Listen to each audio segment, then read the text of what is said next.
All right, we're back. It's so good to be back. So good to be back. Great. Everything seems to be working. Perfect. All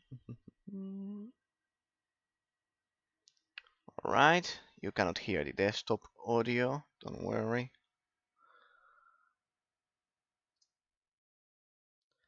Let us check that. How have you been, ladies and gentlemen? It's been a while. Let me see. Hmm.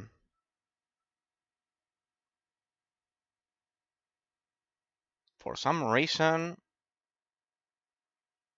I cannot see the desktop audio. Ah, there we go. Now I can see it. All right, let's try that again.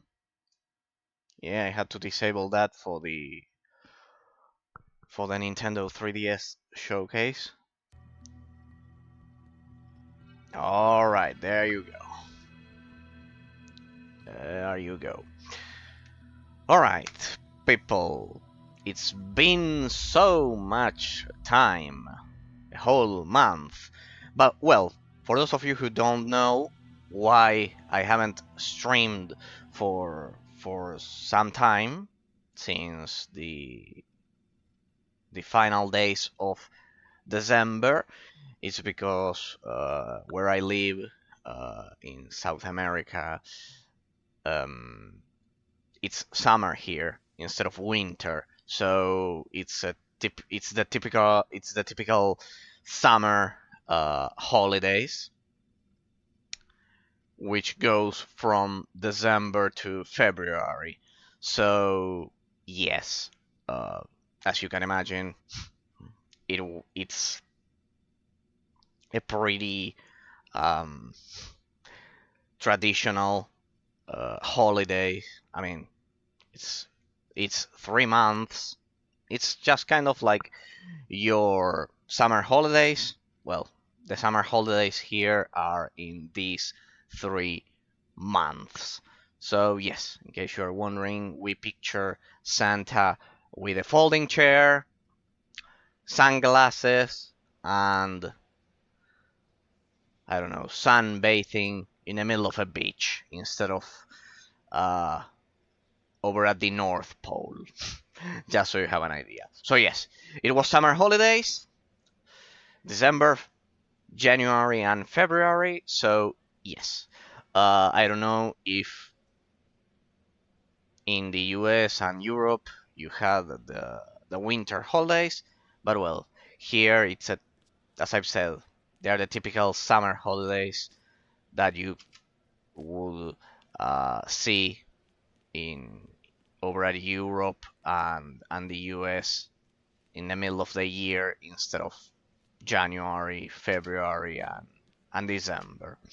So yes, that's why you'll see that I'm not wearing any any sweaters or anything like that. No, just a shirt. You can see that. It's actually something like 33, 34 degrees Celsius right now. Um, just so you know, that's kind of like 89, 90 Fahrenheit degrees. So, yeah. I guess you have an idea now about why I haven't streamed. However, last time. All right, let's begin the gameplay, and I'll explain as we play.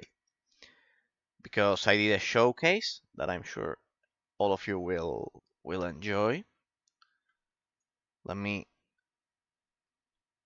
fix this. Sorry, people, it's been a month. I've already changed the title, the category, everything. You can now hear the desktop audio, blah blah blah. Performance mode. There you go. You should be able to hear, to listen to me. And yes, um, okay. Last time, um,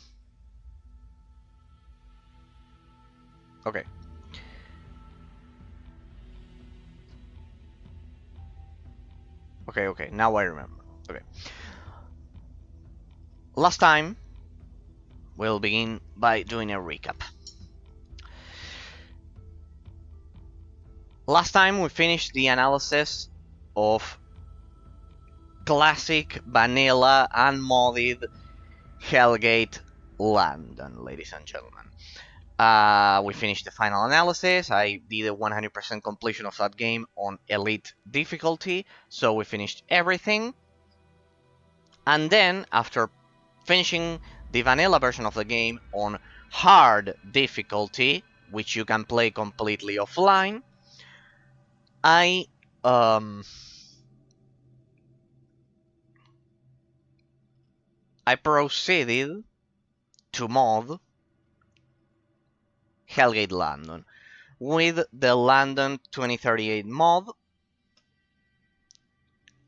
It's a pretty interesting mod which acts like a restored content modification developed by the London 2038 team, and this one I managed to save my previous character for my own offline private use, and I rolled a new character, right? So I'm an engineer instead of a sniper, just so you know. Um, and well, I started a new game, and we are taking a look at the differences between this definitive version. This is pretty much the best way to play the game. It's highly recommended because it will add the Stonehenge Chronicles and Abyss content, which it's part of the restored content modification. So you'll be able to access everything the game has to offer. Besides those two extra end game uh, features, it adds a lot of fixes. For example, you can see the user interface is a bit better. The skill tree, as you can see, it's much more polished. Now it's divided into separate categories. You have much more content. For example, this station, I don't remember visiting this station last time, so it's brand new as far as I can tell, because you cannot. I didn't encounter this one, and I did a 100% completion of the previous version, of the vanilla version of the game, so this one is 100% new. I left it here on December. Now we are going to resume as I pick the next game for analysis. Once I pick the next game for analysis, we are going to do 1 day of Hellgate Land of London 2038, kind of a like part of a leisure gameplay, and then 1 day of the new game that we're going to analyze. Right, so it'll be just like what we did with Space Siege and Dungeons and Dragons Dragon Shard that I analyzed both of them at the same time. In the case of this one, since I've already analyzed it, it'll be the leisure gameplay section of the stream, though I will make the analysis comments, the usual analysis comments, uh, because, you know, uh, I want to highlight the differences between um, this definitive version, modded definitive version, and the vanilla version we originally played. Just in case you're wondering, I'm also playing this on Elite difficulty as I played the previous one, so it's the same difficulty, hard. Hello. Then you can go on and play Nightmare. but I'm not. I'm doing the side quests just so um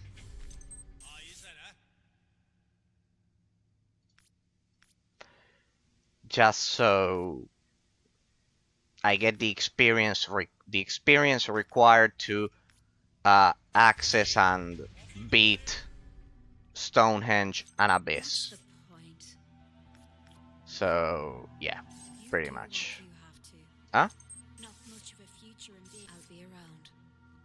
Depth. We have a lot of quests here. Yeah, it's pretty much mandatory in this game playing the side quests, otherwise you won't be able Even this horrible I sell cannot bring me down now.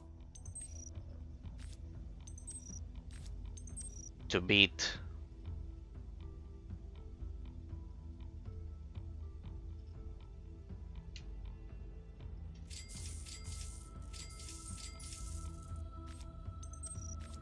most of the content easily. The economy system has been revamped, as you can see, and what was God knows what was I doing a month ago. Don't worry, I'll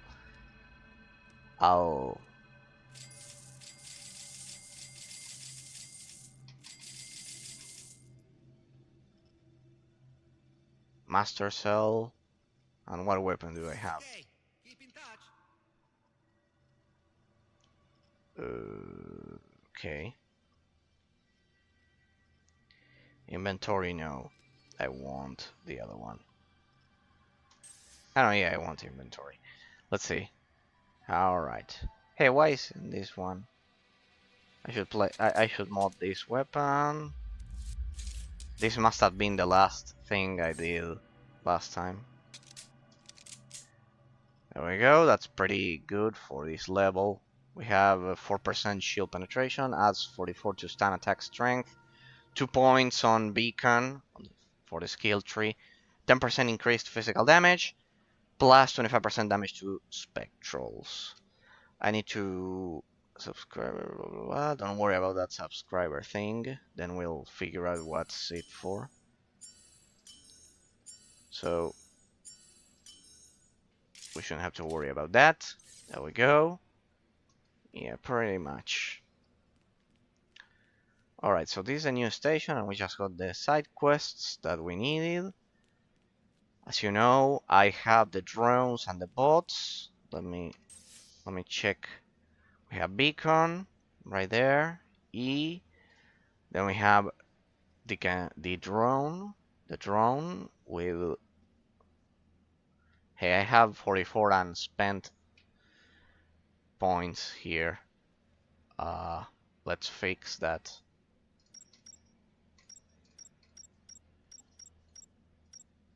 Everything should go to accuracy pretty much.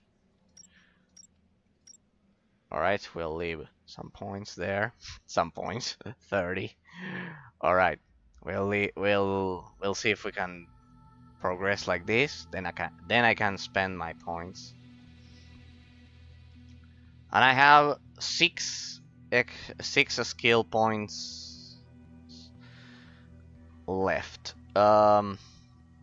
I cannot fuck up here because if I don't pick a perfect skill tree build, it'll follow me until the end of the game. Pretty much until we access Stonehenge Chronicles, which is what we're gonna do. We're not gonna do kind of like side on eye runs. Side on eye is the final boss. We're not doing any of that. So yeah. Here I can only have 2 active bots, I remember. Yeah, two active bots. Just in case you don't know, my class is a hybrid. The engineer is a hybrid between the summoner and the sniper. So yeah.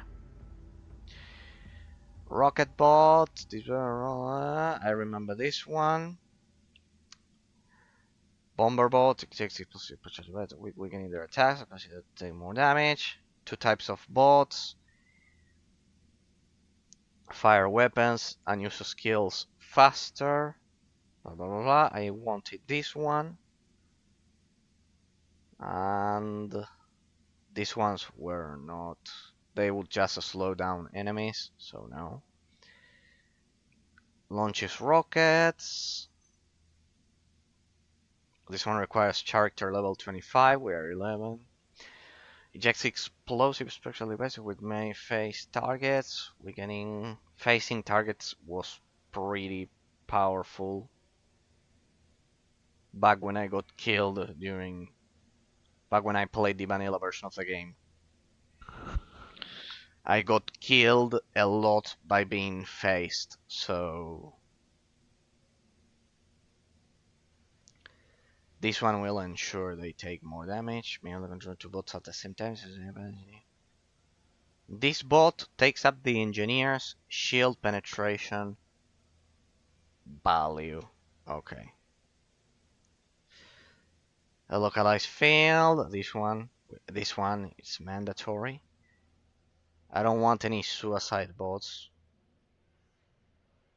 for now. To collide and detonate, unleashing blah, blah. This attack has twice the face attack strength of the bomber bot's regular bar attack.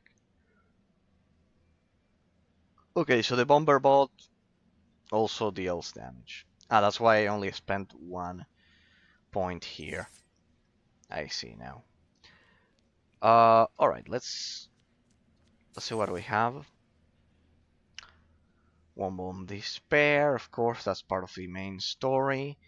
Mini dynamo in Green Park approach.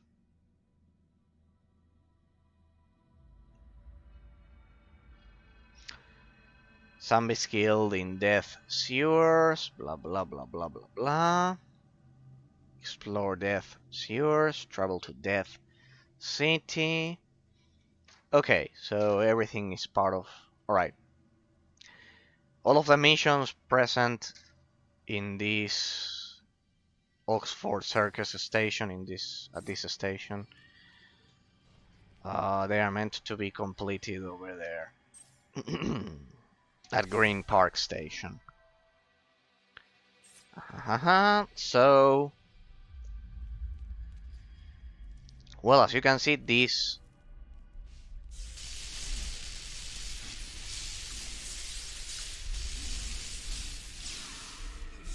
let me deploy my bots. Wait.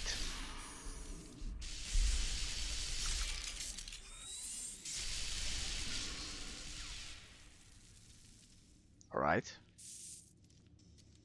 What else? The other bot is already deployed, right? The enforcer, alright. The drone. Alright, we are lacking the inhibitor bots.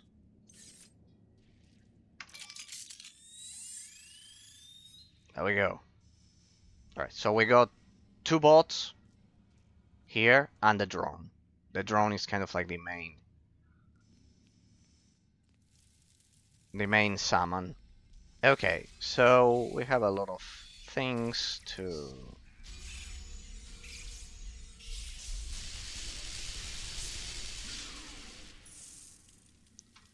do. Okay, 60 FPS, blah blah blah blah. Okay. Everything seems to be working. As you know, this game is online, so this version that I'm playing, it's online. So there you can see the chat, general chat. Not gonna turn it off. It's part of the experience. So yeah, you can see that all of the things that they're commenting, it's part of the Stonehenge and Abyss content that we're gonna get to soon enough. Once we progress a bit. Okay, so death tunnels, death sewers. Do we have something in death sewers? Kill 20 zombies, explore death sewers, death city, blah blah blah blah blah blah. Okay. Alright, here we go.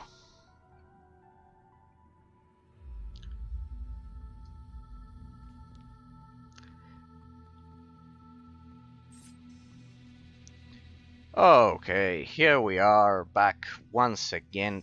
People, it's so good to be back. I have my drones, I have my drone, I have my bots, everything. So let's see. We have to kill the zombies and explore the area. For those of you who missed it, and just in case you are interested, I the first stream of the year was oops. Damn. Something tells me that I'm a bit under leveled for this. Something. Wait. I couldn't see a thing. It's one of those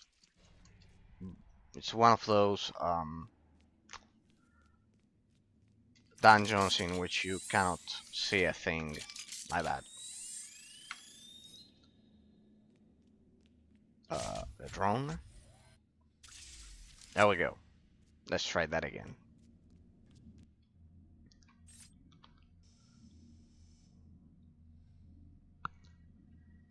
Let's rewind. It's so good to be back, people.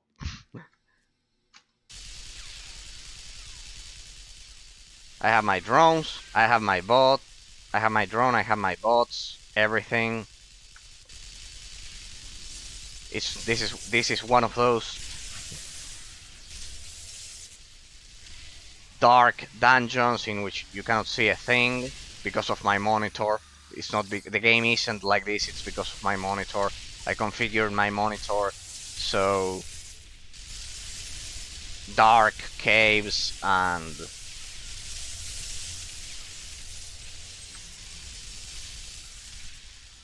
sewers like this one. I configured my monitor's contrast and brightness so it would be realistic, so it's my fault getting killed like that. Actually, it's my own fault because I cannot see a thing. Ah, there was a legendary here. Okay. 2 seconds and I already got killed. This game is... My drone was dead, that's the problem. There we go, now we take our distance. We keep our distance, alright, let's remain out of the range. Let's see. Ah yeah, I remember now, I added that automatic napalm strike to my bot at the end of the previous stream a month ago, I believe. There's a sniper there, that's the problem. Or two snipers that I cannot see.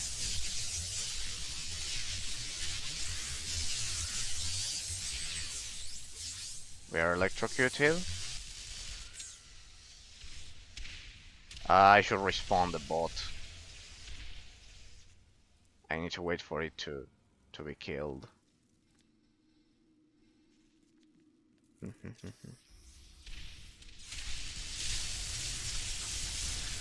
There we go. That automatic napalm strike definitely is an improvement. So what was I gonna say before I got killed? Ah yeah, now I remember. That the first stream of the year, I did, for those of you who are interested, I did a 5-hour showcase about the Nintendo 3DS, the Nintendo DS, the Game Boy Advance, the original Game Boy, and the Game & Watch. Yes, all of the Nintendo handheld consoles, 95% exclusivity rate, that means 95% of the games that I showcased 400 games in my modded 3DS system, my modded 3DS unit, and I showcased not the gameplay, of course, but I explained and showcased pretty much the whole history of Nintendo handheld platforms, and I showcased 400 games, not the gameplay. I just kind of like showed them and explained a lot of interesting and curious details about them. So just in case you're interested, that was the first stream of the year. I know I did it some days ago, and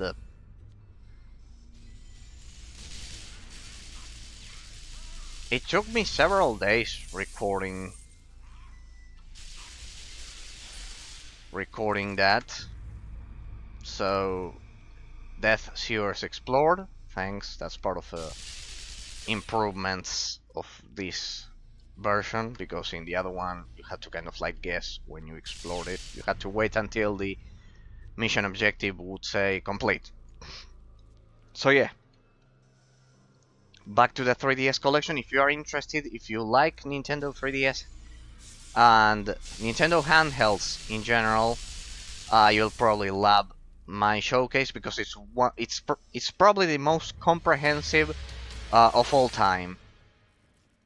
Because, as I've said, I showcased 400 games, out of which 95%, 95% or more, or even more, were exclusives from the 8th generation to the 3rd gen. So from the 8th gen to the 3rd gen to the 3rd gen. So it was absolutely, it was extremely comprehensive, and it pretty much covered every single Nintendo handheld platform ever released, with all of their exclusives. So, with a lot of interesting details about the things that you can do with a modded 3DS. For example, Super Mario Maker 3DS is pretty much useless without a modded 3DS, because the original game, uh, the original 3DS version of Super Mario Maker couldn't share levels. For example, that's just a tiny example. Or the Skylanders trilogy. Sorry, no, there were 4 games. Four. The Skylanders series of games, for example, it's also useless without a modded 3DS. You have to carry 300 Skylanders with you. Or I don't know. Other games like, for example, Mini Mario and Friends Amiibo Challenge and those things. I also showcased. I went from LCD games of the 80s. I also showcased LCD games from the 80s, which weren't Game and Watch games. Of course, I also showcased the Game and Watch, but I also showcased kind of like the competition, the rest of the LCD games from the 80s, and I also explored the remastered Game Boy DX collection, and in the case of the Nintendo Game Boy Advance, just so you have the highlights, the the modded Pokemon games, right? The Game Boy Advance, while it was a weakest entry because it was a transition period in terms of Pokemon games, of officially released Pokemon games, it's still the king of modded um, modded Pokemon games, like for example the Orange Islands. I showcased a lot of modded Pokemon games under strict rules. For example, they all had to, they all need to have official Pokemon and official stats for them and those things. Well, check out the VOD just in case you're interested. Not the VOD, you'll have to watch it over at YouTube uh, because Twitch doesn't, it doesn't allow my recordings to stay for more than 7 days. Hey, we're lacking some 3 zombies, right? 17 out of 20. While we look for them, could it be that they haven't spawned? It's a possibility. Sometimes it happens. No. Looks like there are some more. Some more. There we go. 18, 19, 20. No, in this version it doesn't happen. 20 out of 20 zombies killed, and we also found the altar of pain.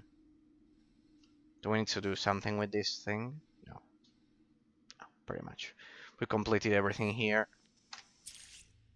Probably this is the part that I most like about this version, which is that teleporters actually work. See? It's still open. In the vanilla offline version, they stopped working. So now we travel through this to Oxford Circus Station. And we turn in our quests. See? It's still there, the portal.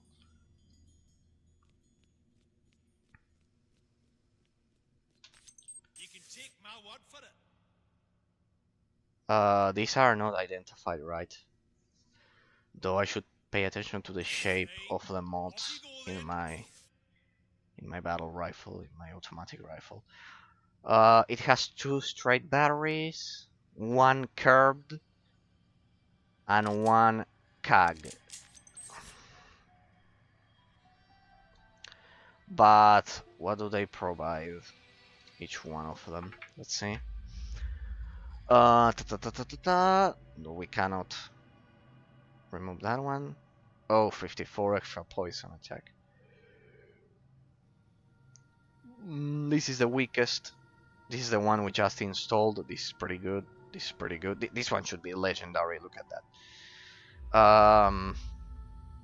54 poison attack, 22 shock attack, and this one is 4% electricity.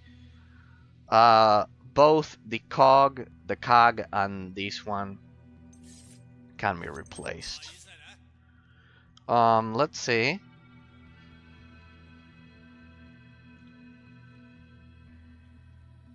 Mm,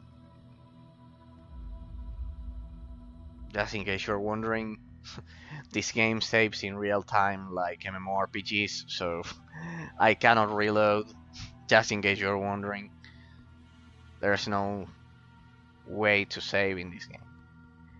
I'll pick the cog, if you don't mind.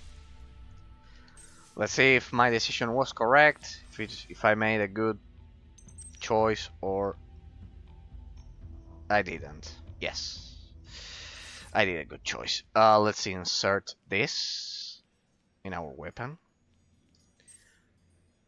Charing Cross should have... See? This is what I most love about this version of the game. Portals actually work. In the vanilla version, they don't work. They wouldn't appear there. You could just go back to your to the base, and that's pretty much it. Then you need to go all the way back, which was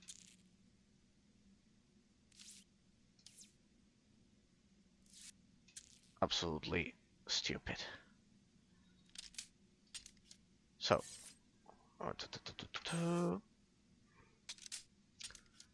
so we apply this one now. We reapply this one, and we also reapply this one. I'd rather wait instead of applying that last mob. You had better keep me in your sight. Let's see. 4% spectral damage, that's pretty much the same. We'll sell this one, we'll sell this one.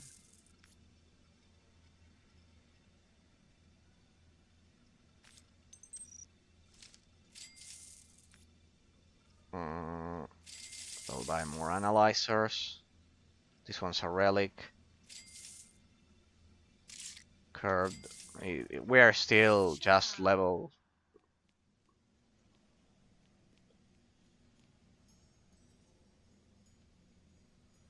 We are just still level level 11, so we shouldn't care about mods that much. Yeah. This must be different. Basic and 27 medium. Let me sell that one so it doesn't take up one slot. You make me feel like prey. And I was going for a draw.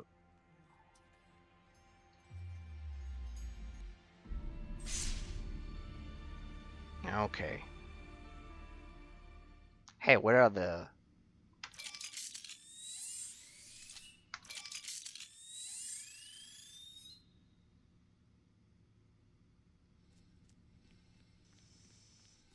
Alright, and from here we can go to...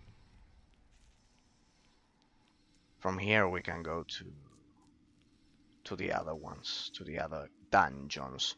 Alright, first dungeon of the day. Wasn't that bad, I just got killed. I just got killed the second I entered the dungeon, but it's okay, it's okay. Sorry, it's been a month. I don't remember. I didn't remember how to play the game. To be honest, even now I don't fully remember what to what to do still about the skill tree, because this one is kind of like your personal um this one's like your personal napalm strike. You get free napalm strikes. I like this one. I don't want to grab this one, but I'm sure this one will be better. So we'll keep our skill points. Remember, in this game, you shouldn't spell all of your skill points like I did last time. I learned that the hard way. You shouldn't spend all of your skill points, because then if you want to kind of like change your skill tree somehow, you'll have to do Stonehenge Chronicles, and you'll have to kill Moloch, and that's not easy. And if you fuck up, then you'll need to level up a lot. Hey, Lord Enorat, that's the one we are looking for. Good, good, those are my bots.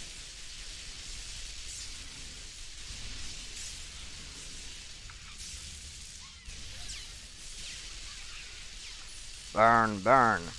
I love that bomber bot. Well, it's not the bomber bot, but well. That guy's pretty...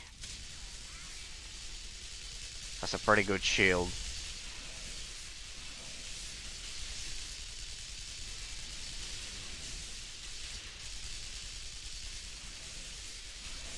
Yeah, I should stop. Hey, that's not mine.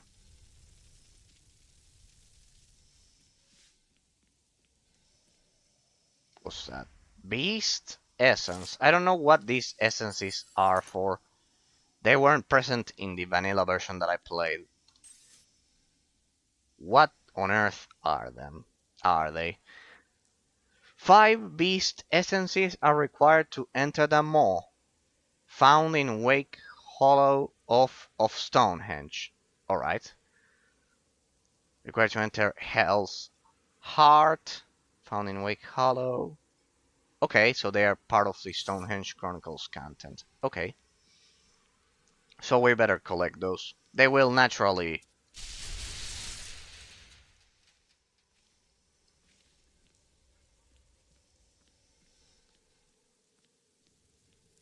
drop from enemies without me having to look for them. What else do we need to do? Green Park Approach, Death's Tunnels. There we go. Rare zombie, okay.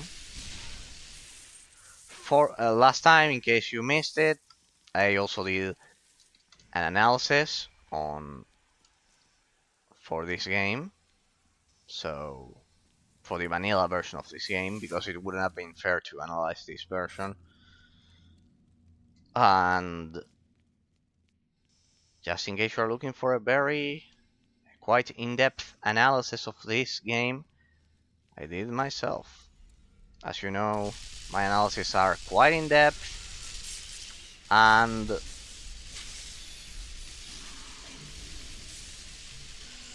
I analyzed every single feature this one had to offer. I did a 100% completion, so I completed more than 200 side quests. Here the idea is to go as fast as possible. I mean, not skipping the missions because then I will be under leveled, but and I will also miss a lot of attribute points. But the idea is to go as fast as possible to Stonehenge Chronicles and Abyss. Pretty much the restored content. Green Park Approach and Death's Tunnels. I have them in front of me. They are in front of you, idiot. Yes, I know. Yeah, I think here I was killed last time, could it be? No, I reached the previous station now. Last thing I did was a transition, I remember. Well, as I was saying previously, in case you are interested, I did an in-depth analysis of this game, more than 200 side quests. I pretty much explored everything the vanilla version had to offer. And well, what else? And yes, I did over 200 quests. We completed everything.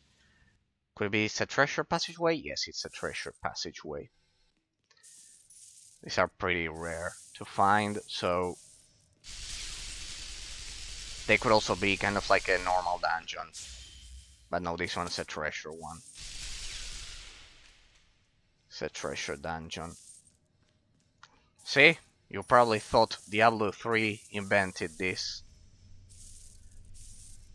No, it was present in this game before.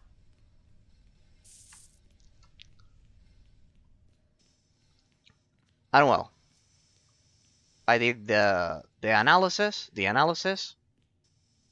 pretty in-depth analysis, over 200 quests, and but for the rest, last time, sorry, the first stream of the year, some days ago, I did the Ultimate Nintendo 3DS showcase. Regardless of the platform you like, if you like Game Boy, Game & Watch, LCD games from the 80s, Game Boy Advance, Nintendo DS, Nintendo DSi, Nintendo 3DS, new 3DS XL, regardless of what Nintendo platform you ever liked, I highly suggest you check out my showcase, not because it's mine, but because it's probably unique, because it contains an extremely in-depth um, showcase of pretty much every single exclusive ever released, from the third generation to the eighth generation, from the Game & Watch to the Nintendo 3DS. So, highly suggest you check it out if you like Nintendo handheld platforms. You won't find anything like it. Trust me. You probably think that I'm bluffing, that it's because I want to promote my own stream and those things. No, not at all. I myself watched a lot of showcases, and the one I assembled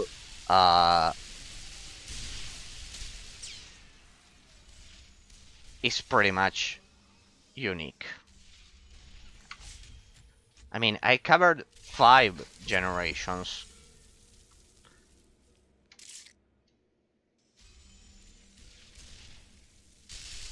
From Game & Watch to the Nintendo 3DS.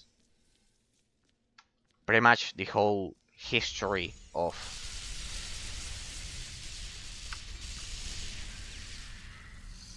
of Nintendo handheld platforms.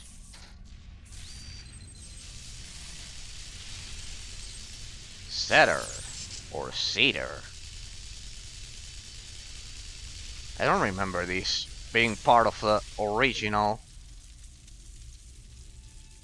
vanilla version. That random legendary is new. Just in case you don't know, monsters here are randomized, just like in Diablo.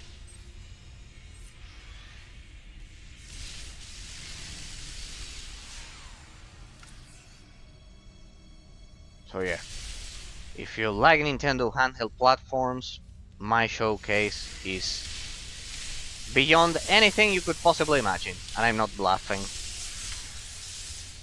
I mean, it's almost 6 hours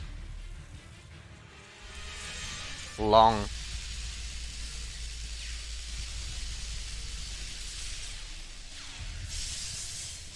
Almost 6 hours long. If you can endure that, 6 hours of exclusive Nintendo games, well, you'll probably love my showcase. Took me Mini Dynamo, blah blah blah. Seek the womb of despair. Okay, we'll seek it.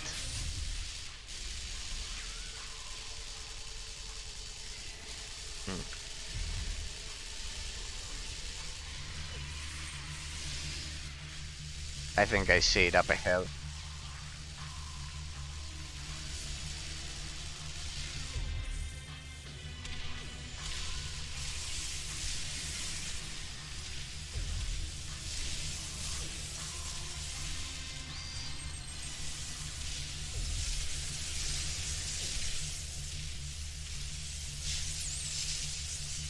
Alright, that guy's shielded.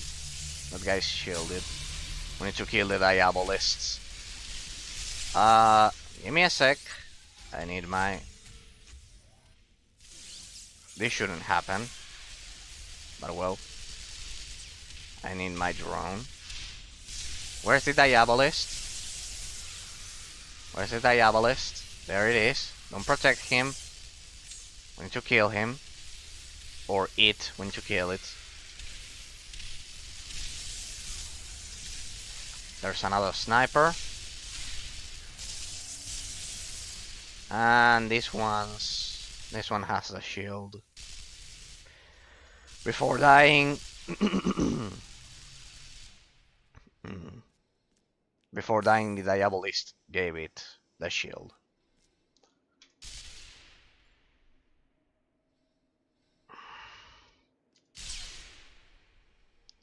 Seek the womb of despair. I've already seeked it. There we go. Give me that oracle. We've already done all of these missions when I played the vanilla version of the game. You have the complete walkthrough.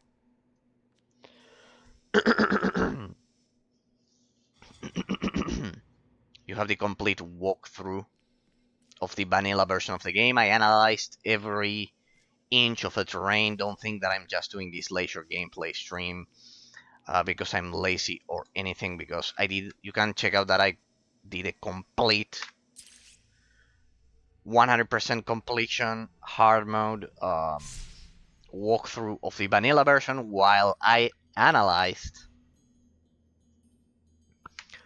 the game continuously. So this is pretty much just leisure gameplay. I'm not analyzing.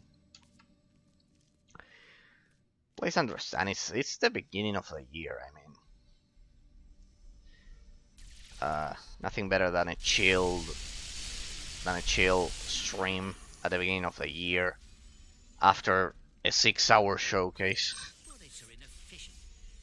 We're gonna cover this one as part of the leisure gameplay format. As soon as I can, as soon as I pick the next game for analysis.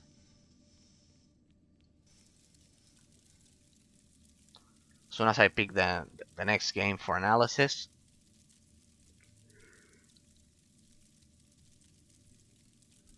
we are gonna play this one as leisure gameplay, as we're doing right now, and also Uh, and also, well, we are also going to analyze the next game as we analyze the next game. So, Green Park approach. What else? There.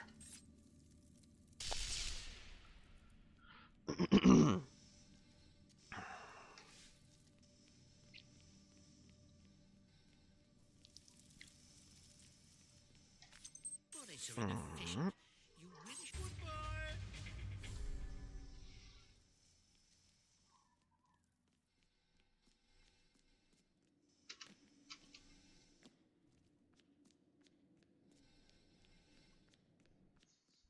Savile Row, Green Park approach. There we go.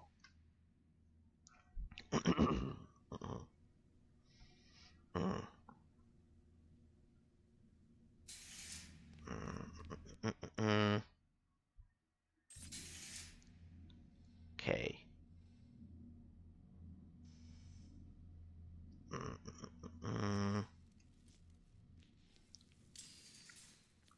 So what do we need to do here? 0 out of 1 mini dynamos here. I don't wait, but we have to turn in the other quests.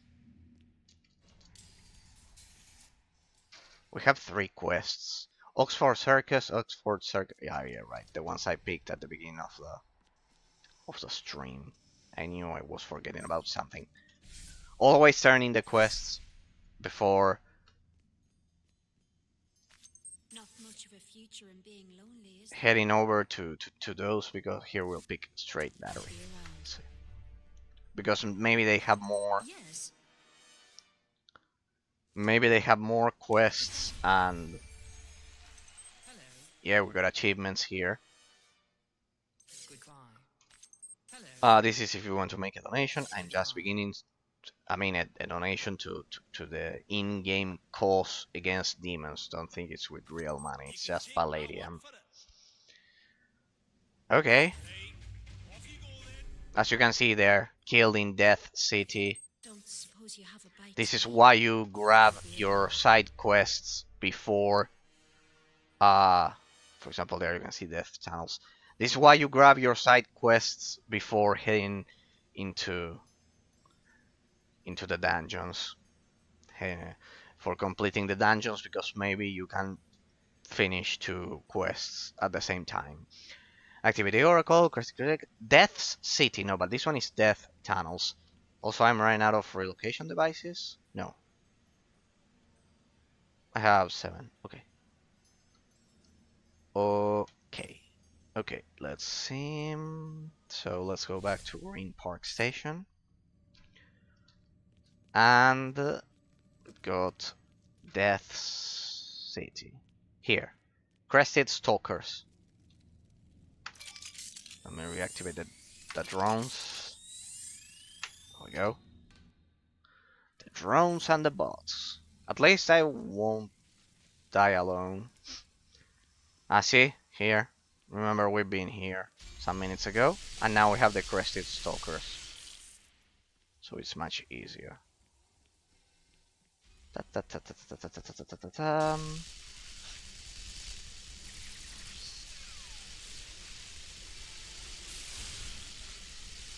There we go. I will never be able to understand why people don't like these kind of objectives. They say they are generic. Yes, believe it or not, there are a lot of people who say that MMORPG quests are generic, which I don't deny. But they are perfect. I mean, what do you want to do? You want it to be like The Witcher, which is an amazing game, but that one has kind of like secondary quests like main quests. You must understand that not all games can do that. Kill 10 zombies, it's a good objective. I love farming objectives. I don't understand why people don't like them.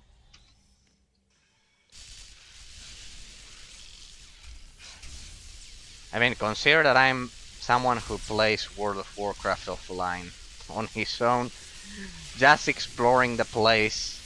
The Wrath of the Lich King expansion I play on my own offline server. Just doing quests and alone, and we're about to get killed. Damn, we're muted. See, this is the... I forgot how nasty the gameplay mechanics in this game were. Just in case you're interested, as I've said, I've already analyzed everything the game had to offer in my previous walkthrough. Okay. Oops. Hey, I think I was out of range of that orb. The range of that orb was pretty sick. I mean, I thought I was out of range. Wait. The drone, the bot, and the drones. No, sorry, that one's the drone, and the other ones are the bots. Ah, I confused them. We'll get to know better as we complete the game. So yeah, that's pretty much the structure that we're gonna follow. We'll play London 2038 as the leisure gameplay, part of the stream, without analysis, anything like that. Though if I see some differences, I'll highlight them. And then we'll pick another game. And once I pick another game, once I choose the next game for analysis, we will also play the other one. So we'll play both at the same time. One as part of leisure gameplay, part of the stream, and the other one as part of the analysis, right? So that's what we're gonna do. Besides, we'll have variety. It's always good to have variety. Though I could probably play this game endlessly because of the gameplay loop.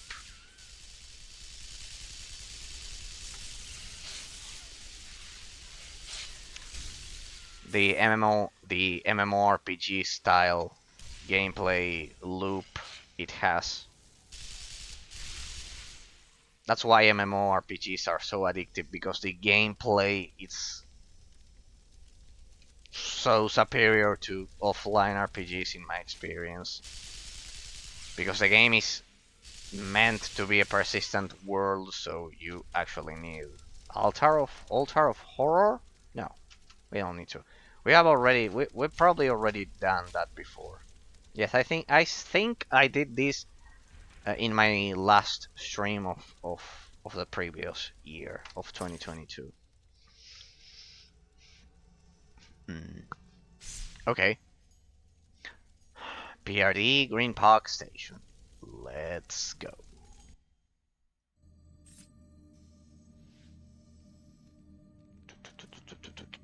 Okay, we're back. Are you by any chance hunting rabbits? Ah, right. Here I have to deliver the mini dynamo. Okay.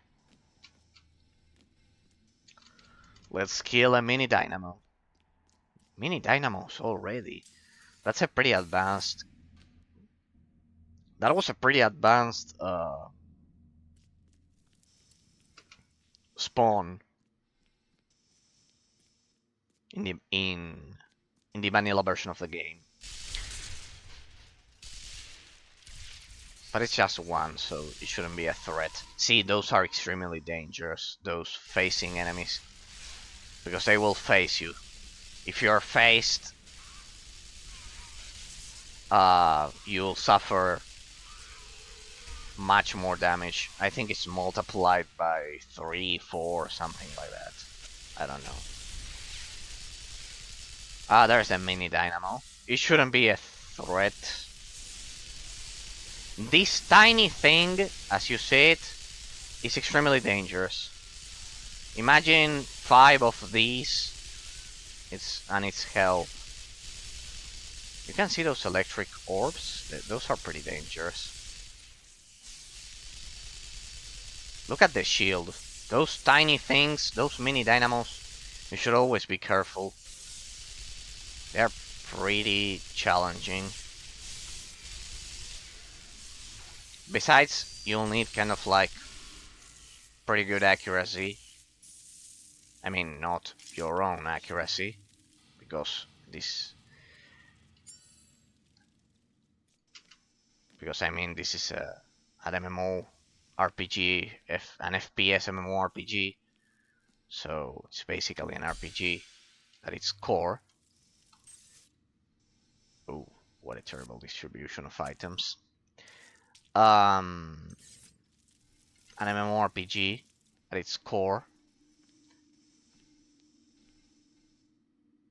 So it's not kind of like your actual accuracy, but the missile spread accuracy that you increase by spending points there. So we'll slowly get to Stonehenge and Abyss, and by the time we reach February, or if I pick the next game for analysis earlier, we'll do that. We'll split Hello, dude. the content. We'll play London 2038 as part of the leisure gameplay format. And like this, chill, without analysis, and then we can, while we analyze the next game. Right, so yeah.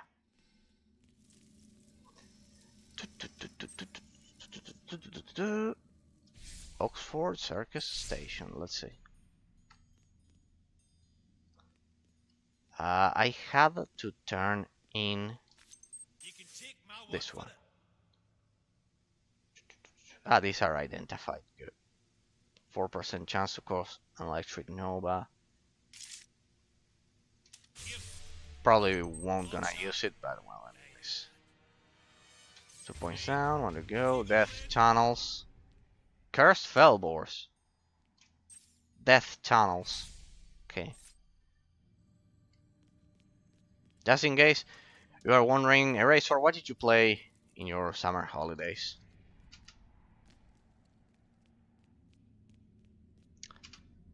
You should know that every year, yes, almost every year, I replay Knights of the Old Republic 2, generally. My favorite game of all time, so... Except for Star Wars The Old Republic Battle, well, that one is online, and I'm waiting for the...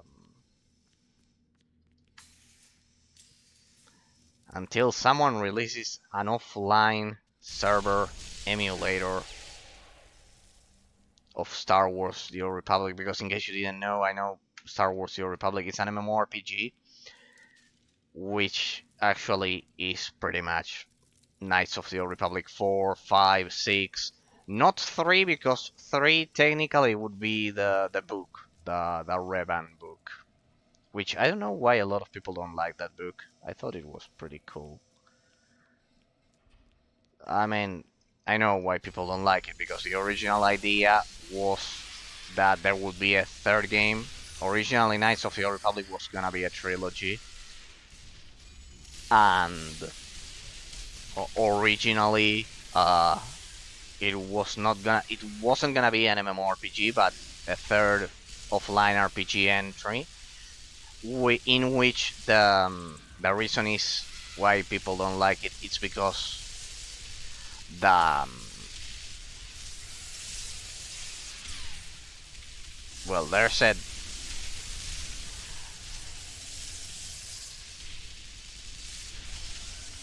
sorry, there's a I had to focus for a sec there. There's a premature death, but also I didn't. I don't think it was that poorly executed. It was kind of like standard Star Wars storytelling. But the other thing is that in the original plans, the Sith lords that you would face in the third game, in the supposed third game, they were much more terrible and powerful than in Star Wars: The Old Republic. But in terms of gameplay and everything, so Knights of the Old Republic 3, it's actually the Revan book. But Knights of the Old Republic 4, 5, 6, and Endless Until the End of Times is Star Wars: The Old Republic, the MMORPG. I would say that one is my favorite game of all time. Alongside Knights of the Old Republic 2 and 1, but Star Wars: The Old Republic is much better. I actually like the MMORPG style of combat, the tab targeting system a lot. I like the floating damage numbers it has. I love everything about that game. So yeah, since I don't play online games that much nowadays, I love doing an offline preservation of them. And yes, pretty much. I know a lot of people who would literally pay a lot of money for an offline version of Star Wars: The Old Republic. I certainly would as well. Oh well. This year it's a very special year for us because I don't know if you know it, but EA's license, Electronic Arts license to create Star Wars games expires this year, so we'll see what happens. I think fortunately Sudor Star Wars: The Old Republic will, I think it has a separate individual license because it was previous to the agreement, so that one will be saved. But the rest of the, I think we'll see if Electronic Arts will be able to continue making Star Wars games. God knows um, who on earth Disney will give the license to, which will be the developer responsible for future Star Wars games. Get ready because um, knowing Disney, it will be a disaster. If you thought Electronic Arts was bad, at least they made Star Wars: The Old Republic. At least at the end, at least they made a single good Star Wars game alongside Jedi Fallen Order and its sequel. Probably the sequel to Fallen Order will be the last, or maybe they get the license again. Maybe they say no, you did a good job. Maybe Disney tells them that. I don't know. Or maybe they force them to include, I don't know, the typical crap we see in Disney movies and those things. I don't know. But one thing's for sure. Electronic Arts, if you thought it was bad, you have no idea probably what's coming. I'm just guessing here, but knowing Disney, they are going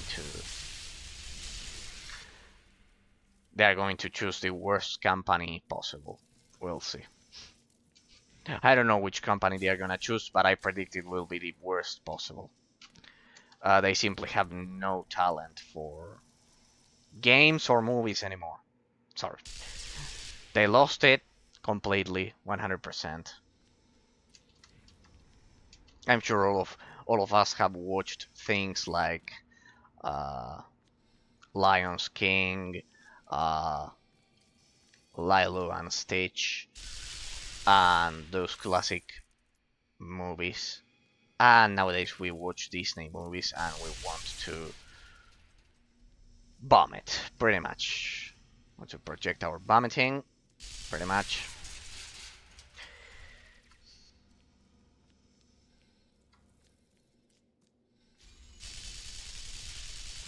So yeah, I predict Disney will choose the worst possible developer. I don't know. Hmm, what could they pick?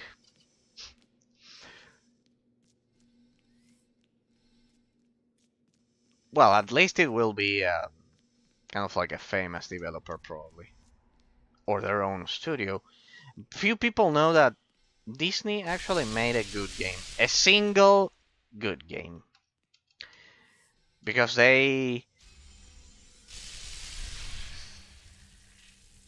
chose what was the name of the studio? Black Rock Studio or something like that. The developers of Split Second, and also I think they had a partnership or something with Avalanche Studios, or maybe they owned them. I don't know. Well, here we are looking for full Felbors. We'll come back later.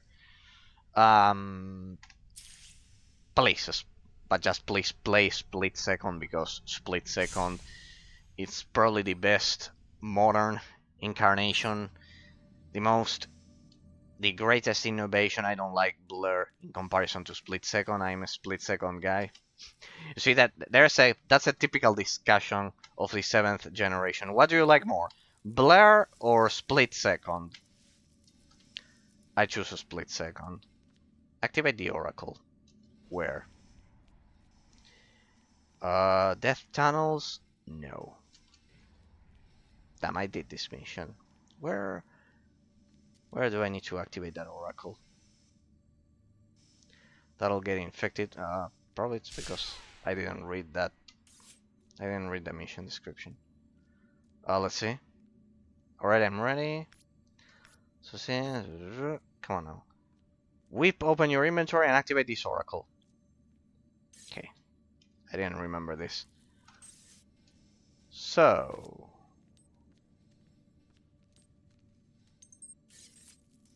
there we go. We activated the Oracle. This is probably my favorite part of the story, I must say. Chocolate Park. That probably sounds easy. Trust me, it won't be. So we have to go to Chocolate Park. Where is it? Oxford Circus Station, Death Sewers. There it is.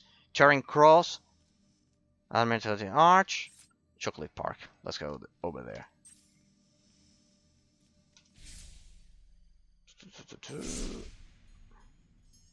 So, let me see.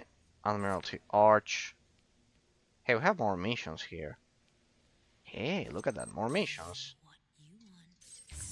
We'll grab that. Just in case you are wondering, I've already analyzed this game extremely in depth. I've already done a complete analysis. I did over 200 side quests. All of the side quests the vanilla version of the game had to offer, the unmodded version had to offer. So that's why I'm just grabbing the quests and doing everything, because I've already analyzed this game for 15 days. I completed 200 side quests, every single side quest, 100% completion on hard mode. So that's why this is part of a leisure gameplay format. The idea is to get to the restored content section as fast as we can. That is Stonehenge, Abyss, and I also saw that there are some Australian maps, so we'll get to those. And as I pick the next game for analysis, once I pick the next game for analysis, oh wait, we don't have our drones, people. We don't have our drones. Burn. That's it.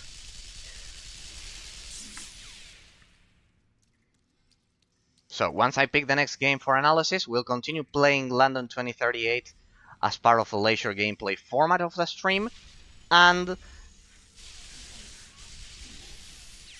at the same time, we're gonna analyze the next game once I pick it.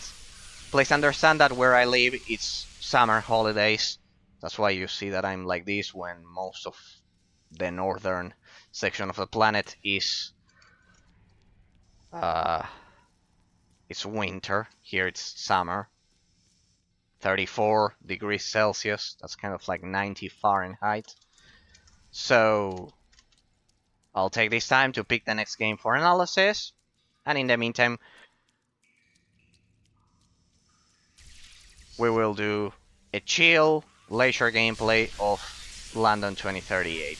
We'll continue playing this one then, while at the same time we analyze the next game. So the analysis will be back soon, and then we'll play London 2038 as part of the leisure format of the stream. Right, so we'll play 2 games at the same time in some weeks. But in the meantime, I want to progress a bit until I can reach Stonehenge and Abyss.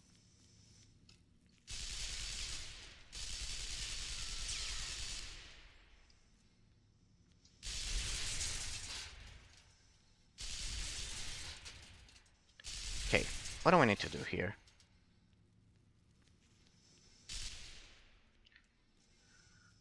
Ah, right, this is Admiralty Arch. We need to read Chocolate Park. 1 out of 15 I-core take... Ah, yeah, we had to do something here. 1 out of 15 I-core taken from Cursed Felbors. Cursed Felbors here as well.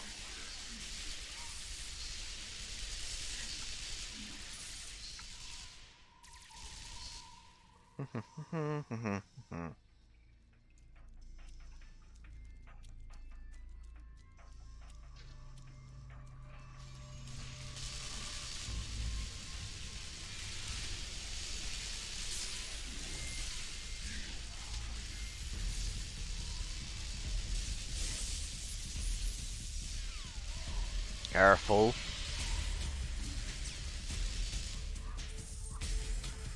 Those are gonna face you.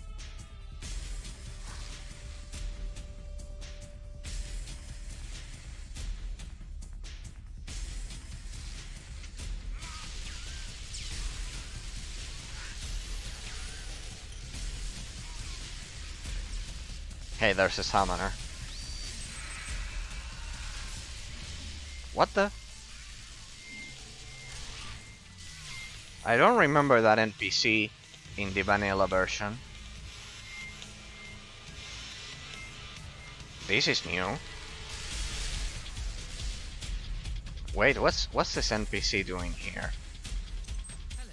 This is not part of the vanilla version, this is new. The sole survivor. The rest of my banner fell to a demon ambush and I'm completely lost. This is not part of the vanilla version. I don't remember this as part of the vanilla version when I analyzed the vanilla version.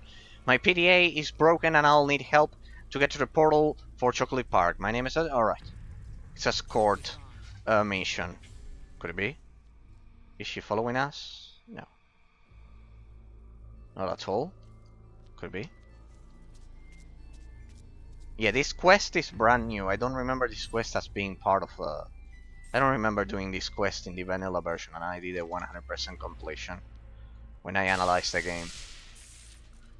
So this is new, for example. See why I wanted to play the modded version after playing the vanilla version? Now I can... I mean the unmodded version. Now we can see the differences. For example, this quest is new, but it's not a scored quest. Well, whatever. We still need to get the rest of the I-cores here. Be careful with these ones. These are the ones that are gonna face you, so they are dangerous. If you are faced, you take 4 times, 3 times the damage, something like that. So you should be careful. And yes, basically in my summer holidays, I replayed Knights of the Old Republic 2 for the 10th time probably. Of course with the restored content modification. Pretty epic and crazy summer holidays. As for the rest, I whenever I could play games. I also picked Forza Horizon 2 on the Xbox 360 because if you have a modded Xbox 360, um, you can get the complete version of Forza Horizon 2. That game is so forgotten. I know I always talk about forgotten games, but the case of Forza Horizon 2 it's another crazy case because the Xbox 360 version of Forza Horizon 2 is totally different when compared to the Xbox One version, kind of like the Xbox One launch version. Mm, I don't know if anyone will remember this, but back when the Xbox One released, of course, none of us cared about that. It was a dead console, online only. It was absolutely terrible. Fortunately, they have somehow fixed their brand nowadays.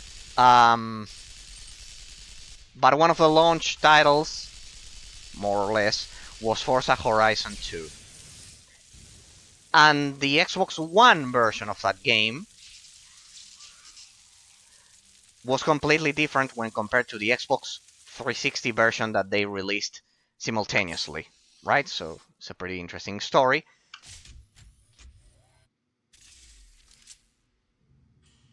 But the Xbox 360 version was heavily butchered.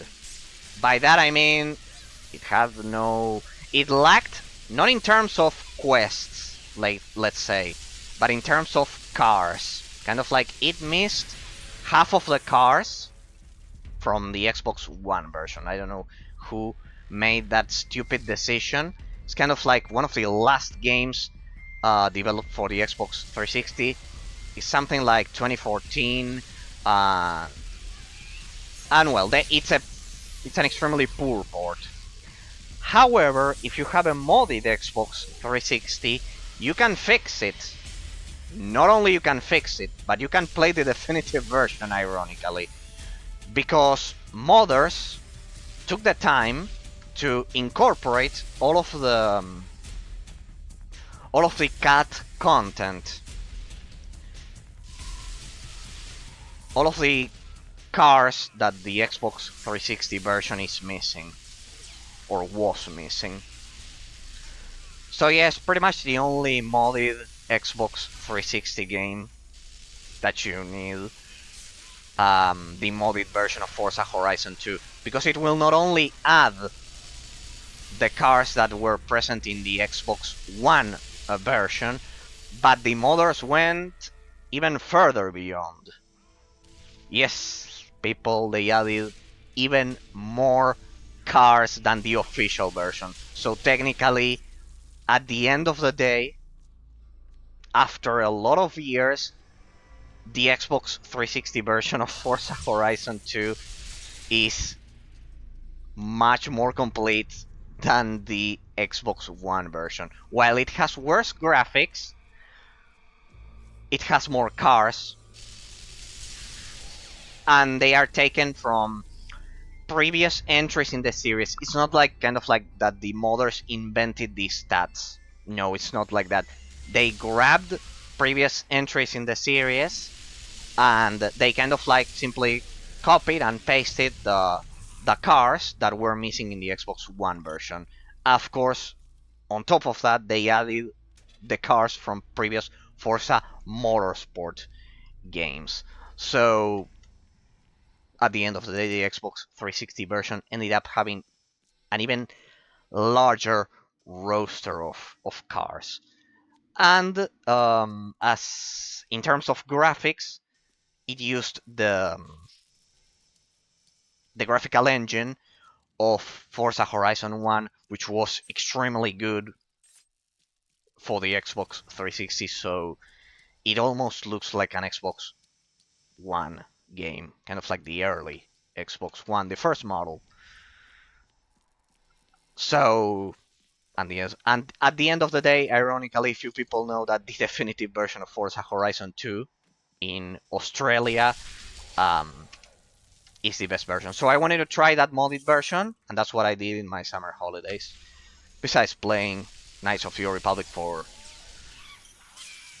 for the 10th time, probably something like that with the restored content mod.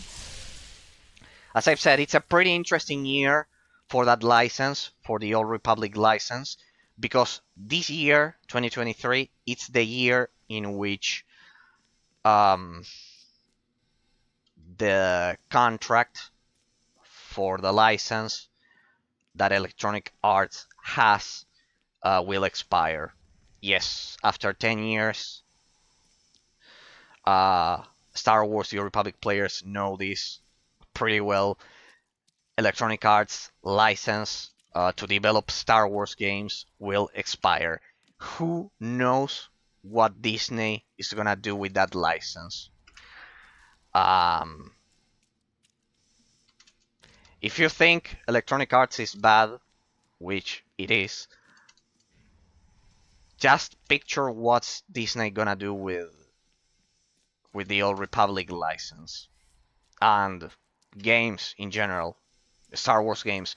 The sequel of Star Wars Jedi Fallen Order will probably be the last Star Wars game developed by Electronic Arts, unless they could somehow negotiate um, an extension of the contract. But yes, the 10-year contract will expire this year in 2023. It's something that all Star Wars: The Republic players knew. It's a dreaded date for us. It's an extremely dreaded date, though I don't play that game anymore, but it's my favorite games of all time, so we're missing one. I hate it when this happens. We're missing one zombie, or one Felbor. Yeah, one Felbor. I know, but well, we can get to Chocolate Park and then come back here. But anyways, I think that as we explore this, we still need to find the exit. Yeah, it's through here. Here we'll find the last Felbor and the exit. So yes, the license will expire. Yes, it's through here. Here we'll probably find the last. There we go. Complete. Let's proceed to Chocolate Park and proceed with the story. I'm not reading the side quest dialogue lines because escort complete. All right, it was an escort mission. It's just that you don't get to play with the NPC by your side. Let me dismiss that and resummon the drone. Sayona, you got some mail. I got some mail. Mail or Discord messages that I haven't read. How's it going? Ah, no, in-game. Here, in-game. So the game has a mail system. Like MMORPGs. Sayona, it's so good to see you. Happy 2023.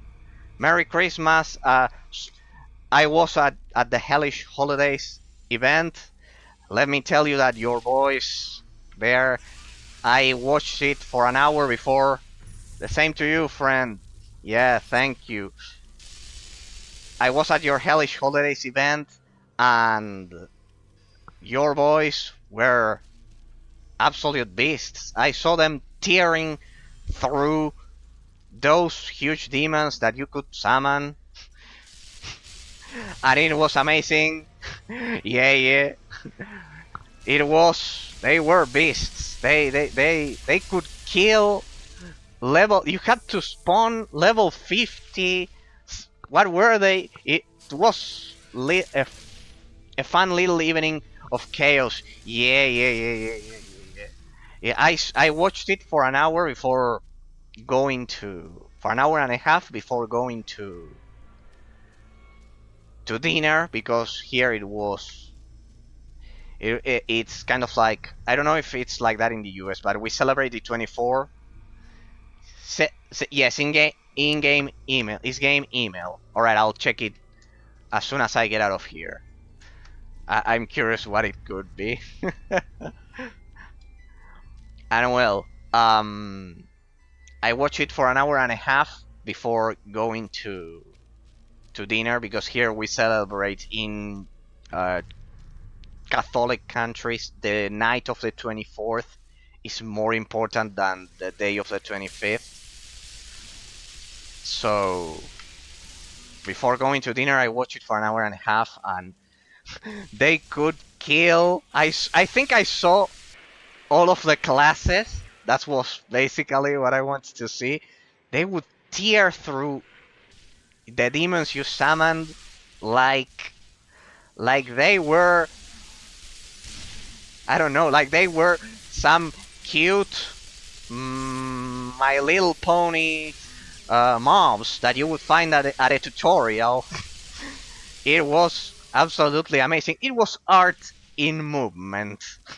It reminded me of my best days over at Star Wars: The Old Republic. Um, so it was incredible. And I was missing something. I'm forgetting about something that I wanted to tell you. Yeah.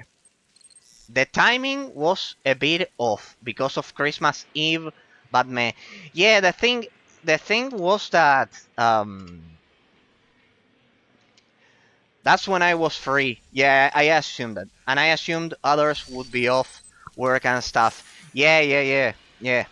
It's the thing about holiday events. I remember that in Star Wars: The Old Republic when I played, there were some Christmas events, or there was one which was the Earth Day event, and I remember the Earth Day event, for example, which was not an important date for most Western countries.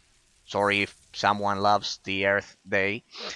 The servers were full, but then on Christmas, it would be me and a partner that I had that he was pretty much. Flagship had a half-baked Christmas event. The person behind the single-player reanimator mode managed to enable it. We sadly can't. Oh, there was an official. Yeah, but the single player. But there are. We sadly. Yeah, but there are several single-player versions of the mod. Because the one I used in the first stream to save my character and leave it offline, of course, was kind of like yours. It was London 2038. Exactly the same. But there were others. I picked that one because it was kind of like exactly your version, the London 2038 version, but with the possibility of saving my 60 hours, 54 hours of offline gameplay with the vanilla version. But yeah, so there are several single player modes. So I had to do things manually. You had to organize the event that would be automated by the server in the online version, I assume.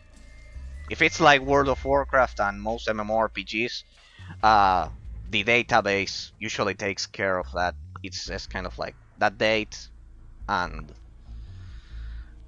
it changes the terrain and everything. It usually does that. You had to do it manually. That's it. If we could, yes, we'd just let the event run for a week or two, just like Halloween. Yeah, Sal, sorry for that. It's terrible with that. You had to do it manually on Christmas Eve. That's a huge sacrifice. That's a huge sacrifice, Iona. Well. At least consider this. But for some reason, I know dev stuff, it's currently broken beyond our capability.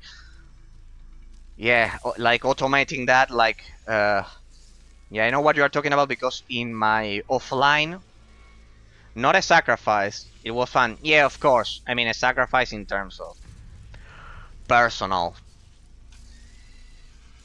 things, personal life. It takes time. Yeah. The good thing is that there's a community which appreciates it. That's the thing. I don't even know what the Christmas event from Flagship was. Um, I wonder if the offline version I played has caused chaos. Yeah, yeah. I just decided to do. Sorry. I just decided to do mob spawns cause chaos. Yeah, it was much better. It was like not a gauntlet, but kind of like horde mode, boss mode, like doing I don't know, Wrath of the Lich King, for example, the dungeon. Yeah, it was like spawning a not a 10-man dungeon because in this case it was 4, but it's the same philosophy. The same philosophy. In this case it was 4 instead of 10-man dungeons.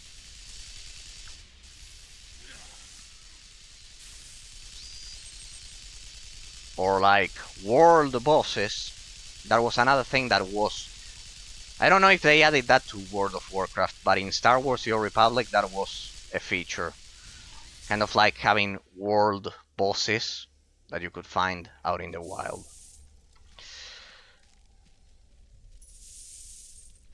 And kill them. They were also group content. Though some of us could kill them in kind of like in 2 of us instead of 4 or 10. Yes.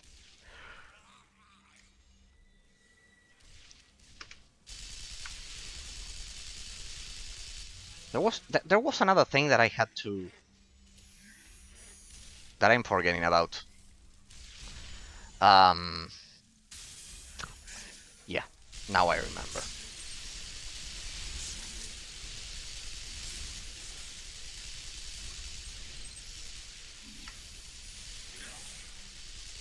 One sec.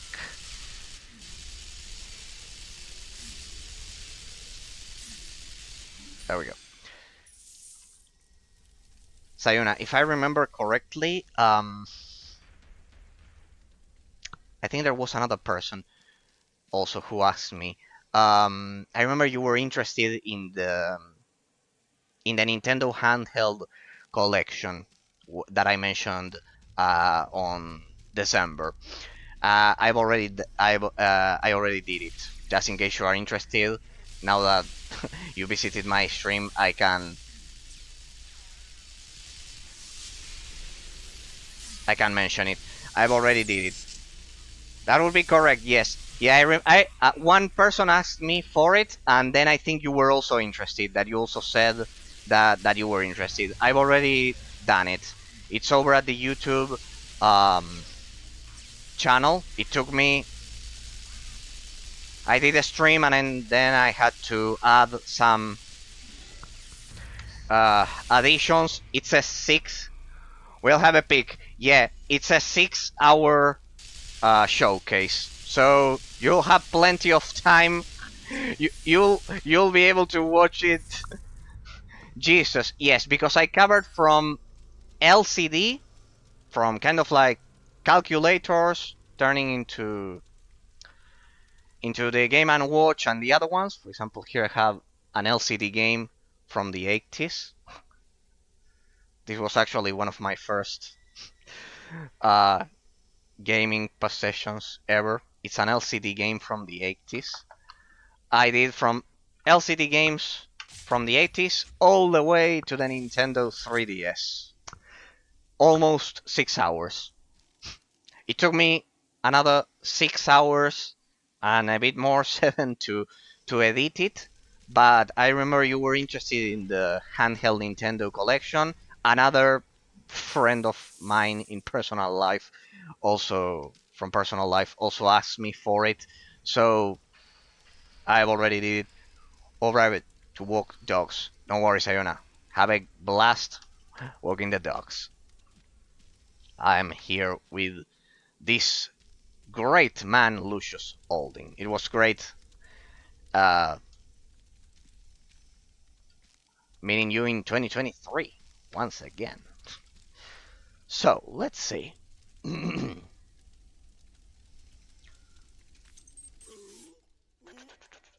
Here we are then.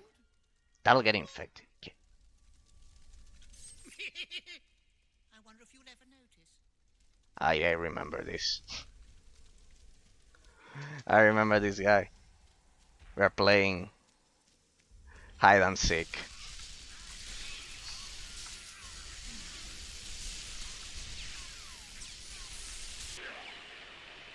What the? Yeah, I remember those. Those could blind you somehow. What the?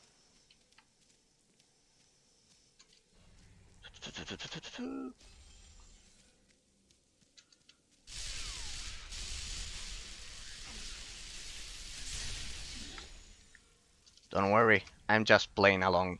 You can catch this guy immediately. Or not. Now let's catch him. Hey! I already caught him. Ah, right, I had to talk to him. Yes, sir. I'll get right on pretending to do what you ask. Bye. He wanted to play hide and seek. Return him to Lucius. I must confess, this is my favorite part of the main story of this game. Happen to catch a hellmeat in your travels? Deliver it up. You got him. Swell, now let's tip him over and get cooking. I wonder if you'll ever notice.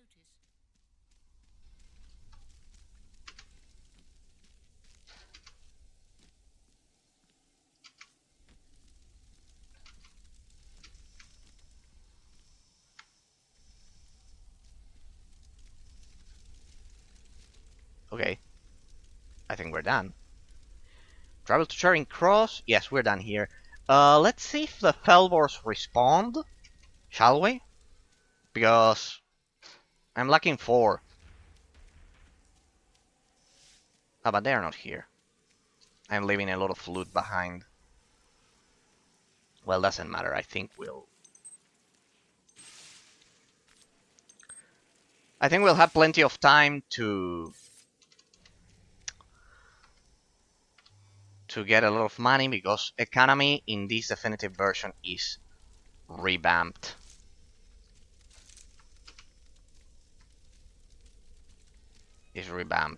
So it's much better than the vanilla version that I played. So we should be able to get enough money as we progress through the game. So yeah.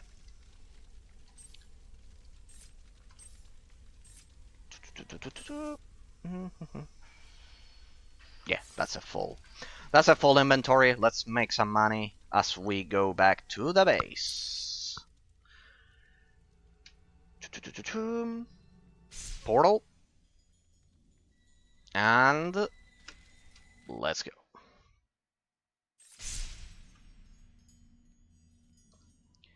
Okay, here we are. As you can see, people, as I've been telling ya on back in December, this is an online version. There you can see that there are more players. And well,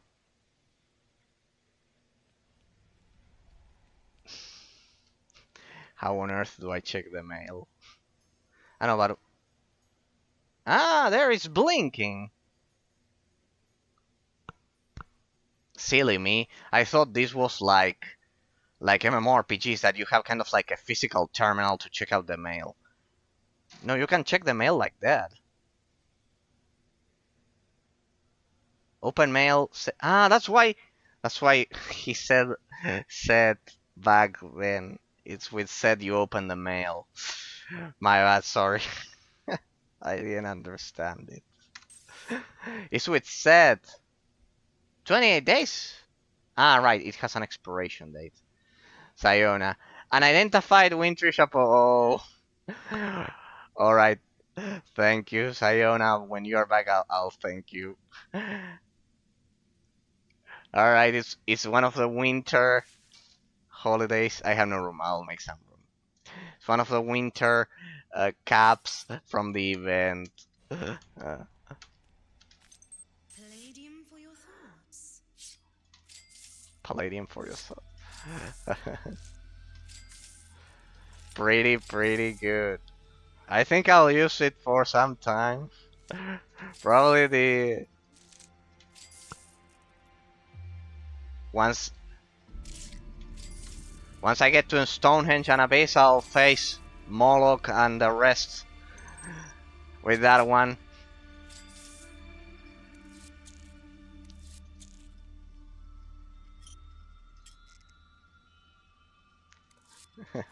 Pretty good. Yeah, I remember that in most MMORPG games, you had to kind of like that. There's usually a physical terminal. Here you can check it with just by just pressing set. That's pretty cool because it's an absolute quality of life improvement. So let me grab it. So if I just press set, I can access the mail, and I can get it perfectly.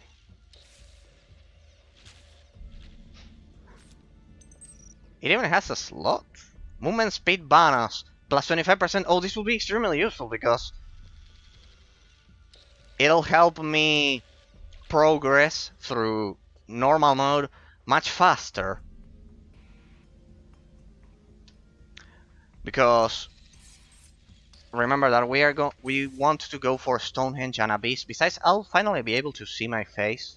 You can also use hide helmet graphics, but it's good to have kind of like because this one eliminates the helm like this 100%. It's good to have a helm that actually shows your face. I remember that in Star Wars: The Old Republic there was the Marka Ragnos helm with two horns, and I used it all the time because it was pretty much the only piece of gear that you could actually wear without covering the face of your character 100%. Because I'll leave this one here just in case. And yeah, I remember I used that one a lot, the Marka Ragnos helm, the famous Marka Ragnos helm. You can also, if you played Jedi Academy, you also know which one I'm talking about. But Star Wars: The Old Republic has a more polished, a more graphically polished version that I used all the time, just because of that, because I couldn't see my Toon's helm, my Toon's face without uh, without it, pretty much. Just in case you're wondering, um, those those special historic helms like Marka Ragnos, Ludocresh, Ulic Keldroma, famous Sith Lords helmets back in Star Wars: The Old Republic, they were something called custom pieces of gear that you could. They could be as good as the best gear available because they were simply cosmetic. You could internally change them to a point in which they would be like the best gear available. They were precisely orange like these ones. Orange in that game in Sutor was actually custom rather than legendary. And it was pretty interesting because you could customize pretty much every piece of gear you had. Hey, wait, what am I doing? This one. What am I doing? I need that actually. So finally we'll get a full legendary set of gear. So we'll do this. Why did I do that? I left the spot open. Why did I do that? I left the spot open an hour ago. Just so I didn't need to do that and I did it. My bad. Well, it's summer holidays here. People, please understand.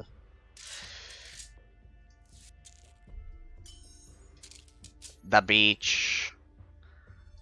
We also, as I always say, we picture Santa sitting on a folding chair with sunglasses. So I'm the summer Santa in this game. I'm the summer Santa. I come with my It's a bit sunglasses, of a my pocket, folding or chair. are you just happy to see me? 34 degrees Celsius, 89 degrees Fahrenheit. If you're from the It's US, not just so you have a an idea of what we are experiencing right now without the AC. Now I would probably be dead. 34 Celsius, almost 90 Fahrenheit, is the worst drought in 20 years.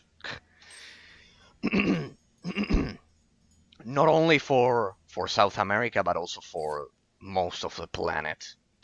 Just in case you didn't know. Here we've lost $15 million just because of the drought, the worldwide drought that we're experiencing. Downing Street, Curse Felbors, Death Tunnels.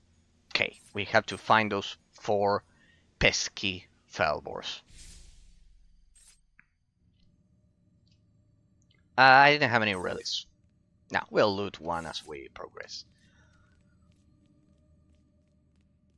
So, we are the Summer Santas now. See, there should. That's one of those crazy MMO guild names. The Summer Santas, those that would frighten you when you meet those guys. You would meet those guys. I remember this is a pretty interesting story. It's a bit of a diabolical story, what I'm gonna tell all of you right now. Well, as you know, coming from me, it's a story about Star Wars: The Old Republic. But it's pretty diabolical. It was about a player called Dominion, a legendary player. Not legendary because he was a good player or anything like that. He was infamous. Infamous and hated. See, it's a storytelling time. It's it's the holidays, in my case summer, so we'll do that. A pretty infamous player, as I found Death Tunnels. What am I doing? It was in front of me. An infamous player. Dominion was a happy player of Star Wars: The Old Republic. He had a guild. He had a guild. He wasn't the guild master, but he was a friend of the guild master.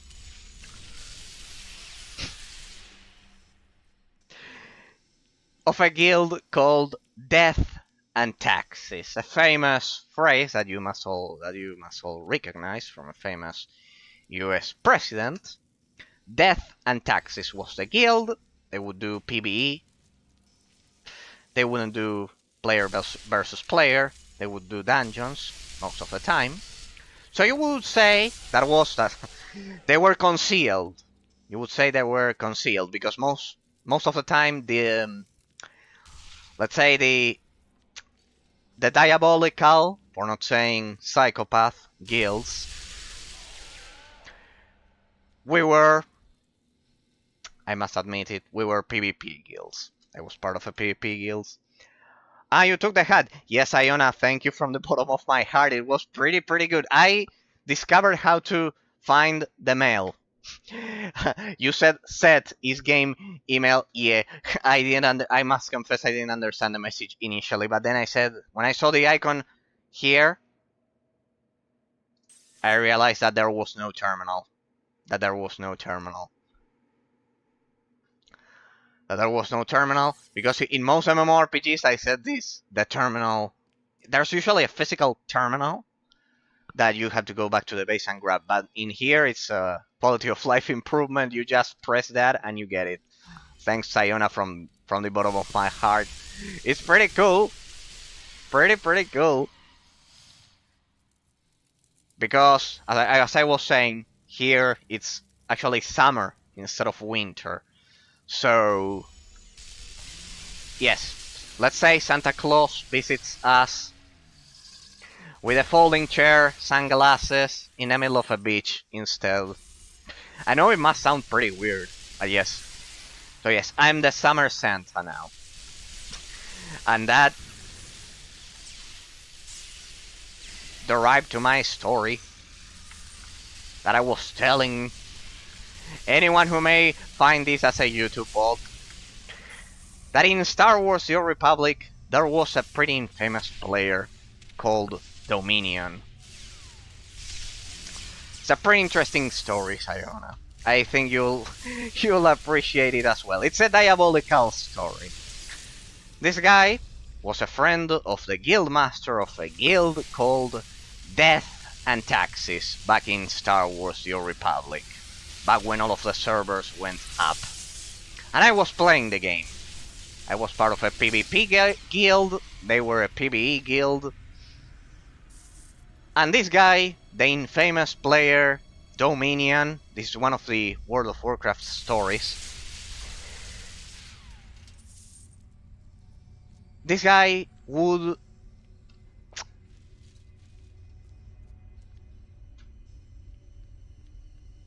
eventually turn into what we liked to call the Scourge of the Imperial Fleet. The Imperial Fleet is the main hub where all the players would hang out with their friends in Star Wars The Old Republic. This guy would hang out there all the time, the infamous Scourge of the Imperial Fleet, telling stories and preaching. He was kind of like a spiritual leader. And he would tell stories about an interesting character of the Marvel universe. About Thor. The guy would spam the main general chat of the Imperial Fleet for hours and hours and hours and hours and hours and hours and days and months, preaching about the greatness of Thor, the game from Marvel's universe, the superhero. Yes, yes, yes. He would preach endlessly about Thor. Some of his famous phrases, imagine how many times he repeated them. I remember. He would mix the Sith code with Thor, saying, "Through Thor, victory.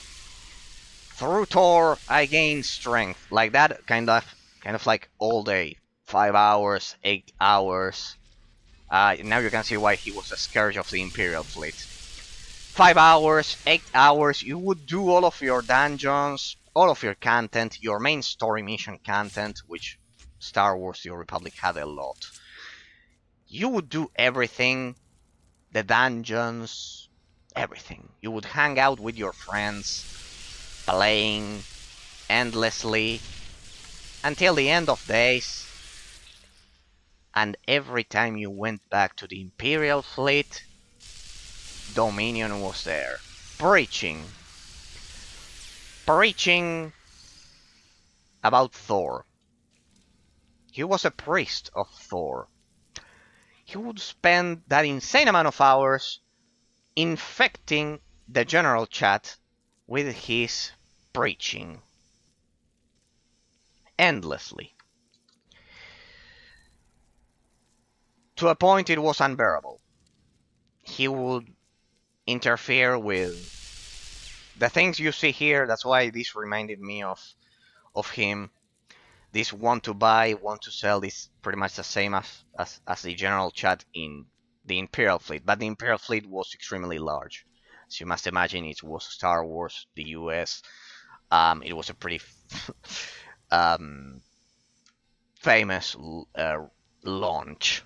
Besides, he was at launch. And he would endlessly speak. He was famous. He became famous because he would kind of like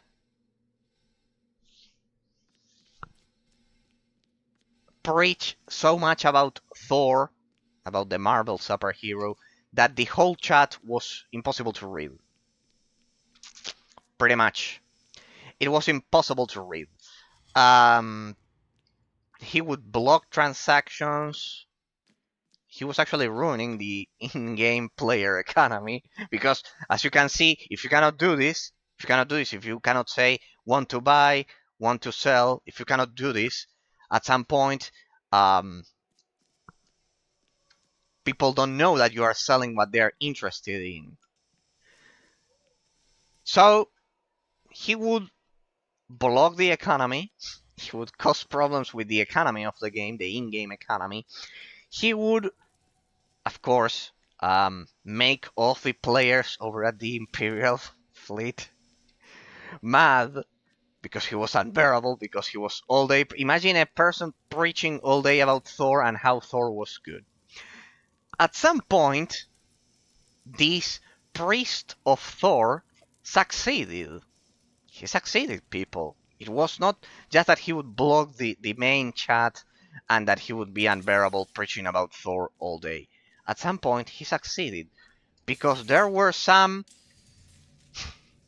adepts, there were some zealots of his guild who ended up replying to him. They ended up replying to him. You must be thinking, who could possibly reply to a Thor preaching? To someone saying, for example, in a general chat, Thor is the greatest hero of all time. All praise Thor, through Thor, victory. Phrases like that. He wouldn't reply to comments except those that would say that they would. I'll get to that in a moment. Except to those that said that they would report him, which in fact were a lot of people by the end of his preaching. But in the meantime, I think there are no more enemies here. I'll have to wait until I can kill the last one. All right, let's head back to the base. Well, his adepts, his apprentices, would reply to him. As I've said, you must be wondering, how can you reply to a guy preaching about Thor who doesn't reply to anyone? Who was saying all day for 5-8 hours, through Thor victory. Through Thor I gain strength. Like that, 5-8 hours. They would reply to him saying Hulk could beat Thor. Imagine. When they would reply that to him, they would engage Dominion and the rest of the Zealots would engage in 10, we're talking about 10, I'm not kidding, 10, 12 hours conversations in the middle of the general chat of the Imperial fleet, arguing who was better, if Thor or Hulk, and they would talk about comics and how could Hulk beat Thor and those things. It was pretty much unbearable. They monopolized the whole Imperial fleet chat. They would they monopolized it. They pretty much blocked the economy. It was an absolute disaster. Imagine 10, 12 hours like that.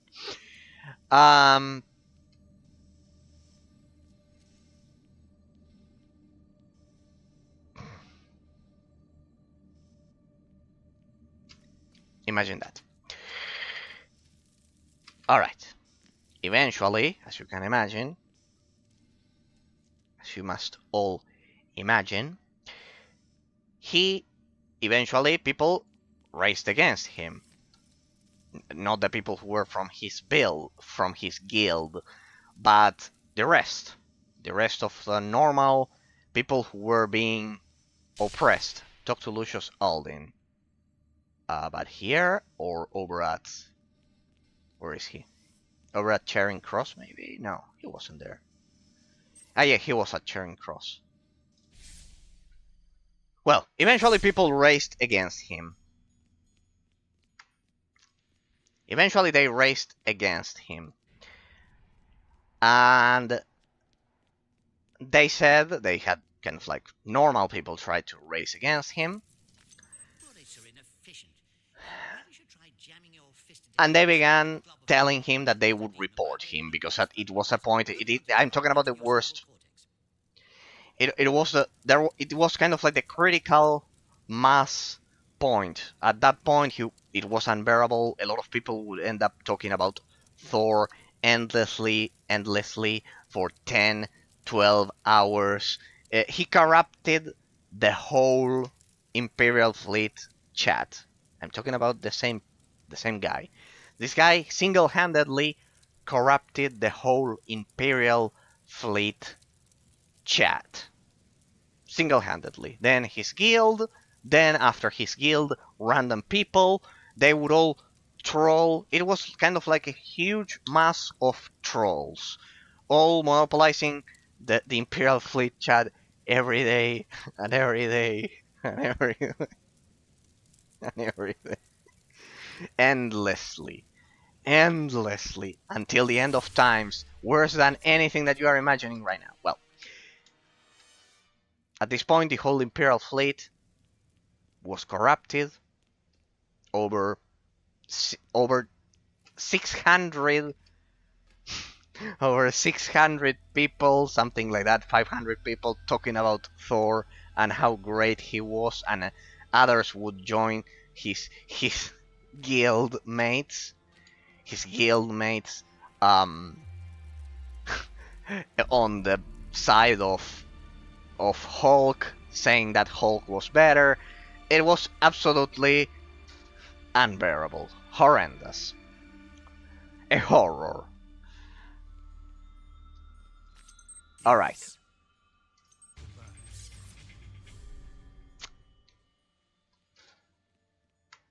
I think this mission. I don't remember this mission in the vanilla version of the game. I All know right, what you we want. reached the next chapter of the story.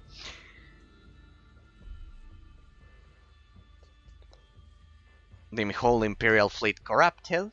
The whole Imperial fleet corrupted. At this point, normal people, are getting fed up of this. Um, and they decided to report them. They decided to mass report them. They said, well, if we mass report them, BioWare is gonna do something. Electronic Arts is gonna do something. And they would engage in conversations with them. See what They would happens. say, "We're going to report you."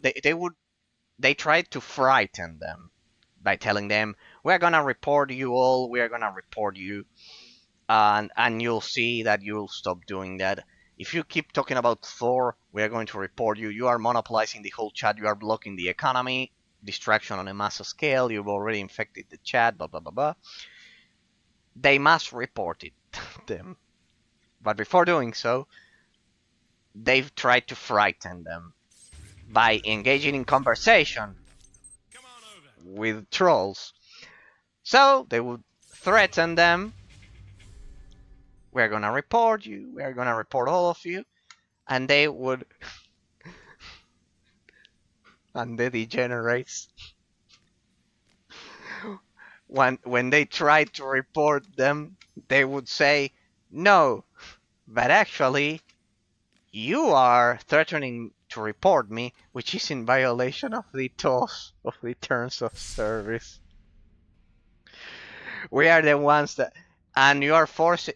I remember one day that he was engaging with a guy that would say, "We are going to report you. Your account is gonna be removed if you keep doing this," and blah blah blah blah blah blah, and with an angry mob of people. In fact, it wasn't just one guy, and he said, "No, in fact, the fact that you are threatening to report me is actually in violation of the terms of service." Well, let's explore the. It's in violation of the terms of service, and we are the ones that are going to report you. They told the other guys.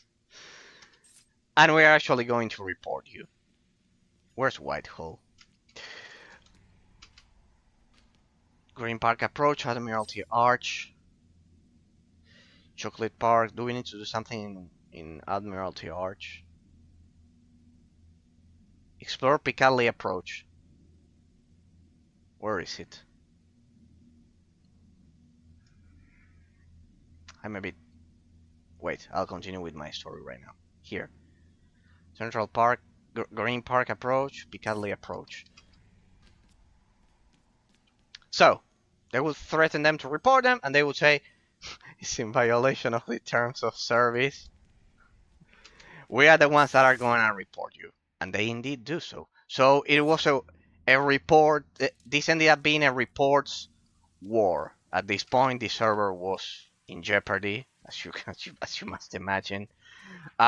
Everyone, two people, two sides reporting each other constantly.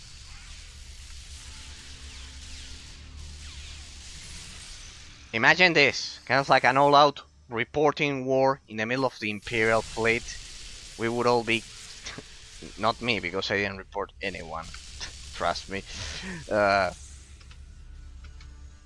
I mean, the whole Imperial fleet would be reporting each other, two sides, one of each reporting each other. Explore Piccadilly Approach, yes, this one. Two sides of a huge... They were both a huge mass of players reporting each other. It was chaos. Absolute chaos. All of this because of a single Thor priest preaching about how great Thor was. So that it was the mass reports wars. They would report all of them. They would hate all of them.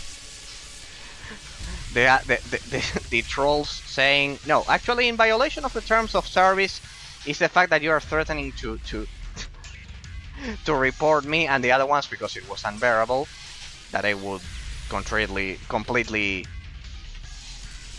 there we go, that they would completely spam the whole general chat of the Imperial fleet. And well, report wars,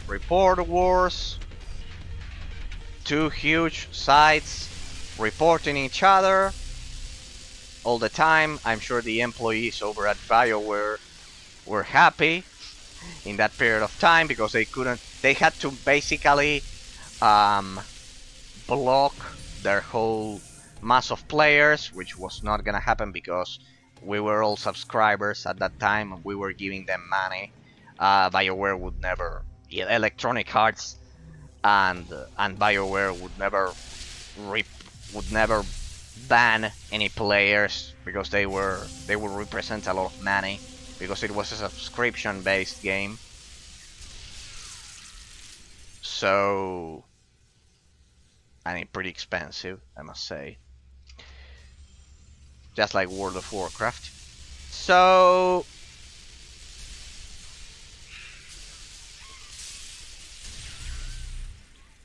yeah, basically report wars. BioWare and Electronic Arts especially were doing nothing. An absolute savage land. The Wild West. At that point, the server, besides it was a PvP server, we would all kill each other. An absolute disaster. He would continue the preaching of Thor. Absolute mayhem and chaos all over the place.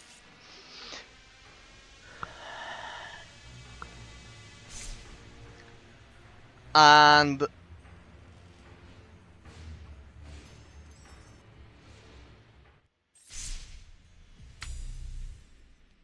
at the end of the day, I know this is a pretty lame ending. BioWare did nothing. And the whole server turned into chaos. How did this end? Well, it ended because eventually our server was So predictable. fused with the other ones. Well, actually, it didn't end there. It didn't end there. Um, Eventually, our server was fused with other servers, and ours was a savage server, a PvP server. It's the Wild West. It's a savage server, or at least it was back in the in in the times of World of Warcraft, of classic World of Warcraft and Star Wars: The Old Republic. And eventually, our server was fused, and all of the beasts. We were all beasts at that point. We would all kill each other. Not me, because I would silently enjoy that, Is that a because hellgate it was in your pocket, or it are was you just hilarious. I was going How a for a whole drink. how a single guy corrupted a whole server just by preaching about Thor all day. Pretty interesting how things can go to shit when you least expect it. So yeah, pretty much I had to. No, I had to know. I enjoyed that era, but it didn't end there. It was kind of like the official ending of the story, but it goes on a bit. Then, eventually, because of the lack of players, BioWare had to do nothing. BioWare had to do something about it. Because of the lack of players, they had to merge the servers. So they merged our server. Our server was Prophecy of the Five. That was the name. Probably the most infamous PvP server of the whole game. It was the US server. The main PvP US server. Eventually, no, I'm missing one detail actually. There were something called instances. So when the main instance of the Republic, of the Imperial or Republic fleet, hey, there's the year I was looking for. 6. We need 6 of those. Okay. So I'm missing a detail. When 300 or yeah, I think I said 500 earlier. No, it wasn't 500. If my memory serves me right, it was something like 120 players. If 120 players would be active, and on one instance of the Imperial fleet, eventually there would a second instance would be automatically created. You could be alone. There were usually 120 people on instance 1, and then um 6 people on instance 2, something like that most of the time. At most 20 people on instance. On weekends, 2 people 20 people on instance 2. So we had instance 1, which was the absolute chaos, the absolute uh, utter annihilation of any logic. The It was pure chaos. And then we had the second instance. Would you believe a lot of people you could manually switch to the second instance, to instance 2. At the end of the day, a lot of people would end up oh, what's that? Oh, what's this? What on fucking earth is this? That's a lot of polyps, more than I've ever seen in my life. And my drone is not detecting them as enemies, apparently. Yeah, we were dead the second we entered that. We entered that.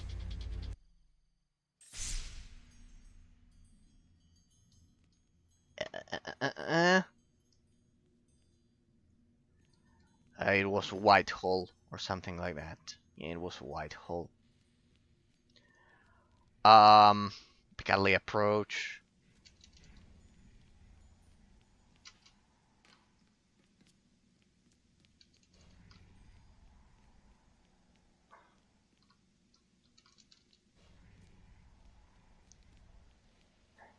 Piccadilly approach. No, Whitehall. Whitehall. Where was it?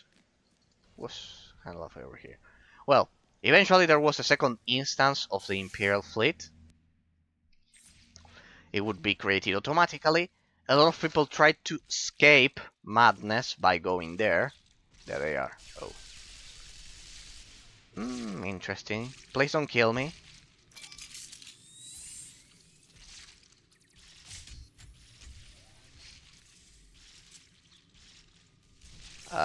I think I'm missing one. There we go. A lot of people would try to escape, but it was useless. There it is. No.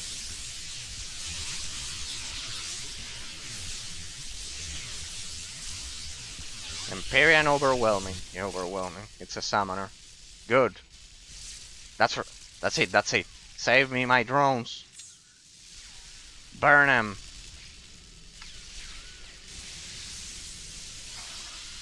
I wasn't expecting a legendary fight at this point. Like this. I wasn't expecting a legendary spawn. This one. I think we can take that hit. Where is this guy? Can hardly target this monstrosity. There we go. Good. Energetic red gland. Energetic red gland. Ooh, ooh, ooh, ooh. Well, I haven't have a. There we go. Do we need one of those? No. Well, whatever. Collect energetic glands in Whitehall, Craven Street, and Admiralty Arch. Ah, yeah, it's part of a mission. I don't remember this mission as part of the original experience, so yeah. Ah, these are level 13. What am I doing? Yeah, I'm trying to get those. Yeah, pretty much. The putrid ears. 2 out of 6. And we also get the glands and the spiritual essence.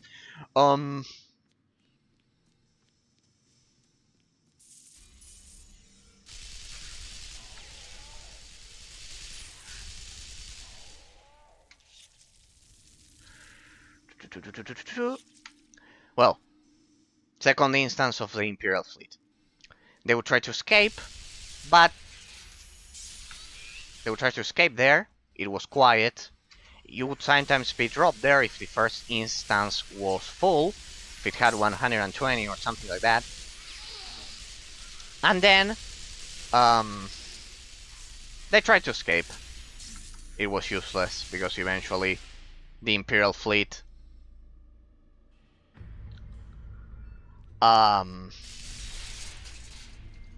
would lose some. They would lose players, the game in general. That's why they ended up having to merge the servers. And they would be dropped in the first instance without a second instance created, because the first one had to be full for that to happen, and they would have to suffer the chaos of Dominion and the death and taxes guild and the whole fleet at that point, because at that point the whole fleet was corrupted, and they would spend 10-12 hours talking about Thor against Hulk and everything. So yeah, pretty much corruption and chaos everywhere. Well, eventually the servers were merged.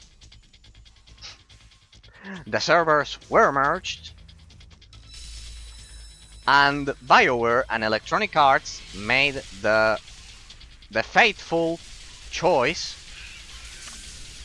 and this is the most diabolical part of it. They had to merge PvP servers like ours, which was a Wild West. We were all savages killing each other. with role-playing and PvE servers. You can imagine what happened to the PvE and the role-playing players after we joined. Not me, because I would just kill random people in the wild. I wasn't that much of a threat. Though sometimes I would group with a partner and my own respective guild to kill random people. Though I wasn't a huge threat in comparison to what Dominion and his guild ended up doing, because yes, people, they corrupted the main merged server of Electronic Arts and BioWare, infecting once again the role-playing chat. In case you don't know, a role-playing server is one in which you have to follow rules. You have to follow your role-playing character, and rules are enforced uh, heavily on you. And since the servers were merged, it wasn't technically a pure role-playing server. It ended up being a PvP server, something like that, and the role-playing servers and the role-playing players from the role-playing servers, in which they didn't do PvP or PvE, they would just, it was just to kind of like uh, play with your friends, pretending that you were Jedi Knights and Sith, and kind of like just it was kind of like a theater, a huge theater. Even the Imperial fleet had to be, you were forced to role play 100%. For example, I remember I was a Sith Lord killing things. I didn't know what a role playing server was back then. Yeah, silly me. I was 16. I would have never imagined that there was something like that. That's why, for example, I was a Sith Lord, and in an elevator, imagine an elevator or a lift. Um, for example, Sith apprentices would bow to you and those things, and you had to salute them. Total random people, but you had to kind of like roleplay. Of course, when I realized that, I went to a PvP server. I transferred to a PvP server. I transferred all of my characters to a PvP server when I realized what was going on. And so, yeah. Downing Street, we need to do something here? Yes, we should. Downing Street, Craven Street, Admiralty Arch, Death Tunnels, Downing Street, 2 terminals. Yes. Well, I transferred to a PvP server. And well, when the merge happened, because BioWare was running out of players, the player base was diminishing. Um, we joined with the role players in a general PvP server.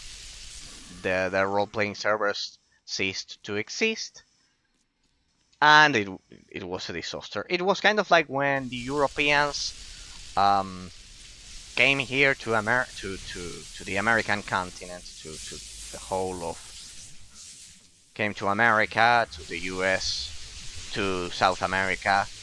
It was a cultural clash.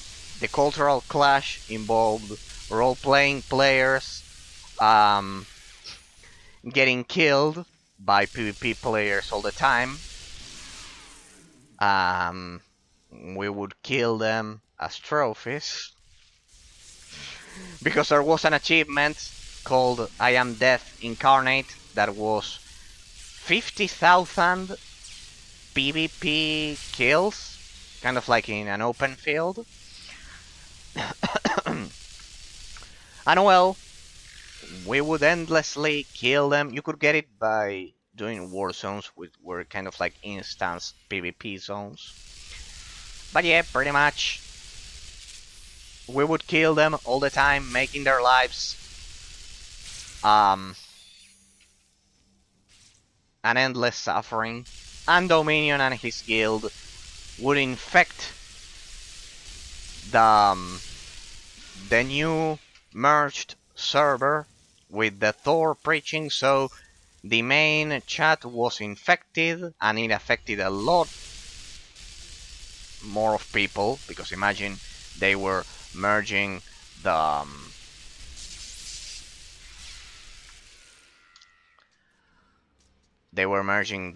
the servers, so it ended up affecting a lot more of people. So they blocked the economy of the merged server again. They ruined the main general chat again, and we made their lives impossible. Poor guys, they ended up leaving the game, and BioWare and Electronic Arts lost a huge amount of players because of this. They ended up losing a portion of a player base. They ended up losing it, and it was torture and suffering on a massive scale. See, I told you it would be a diabolical story, and it ended up being one. So, at the end, we spread our culture, our savage PvP culture, and the preachings of Thor.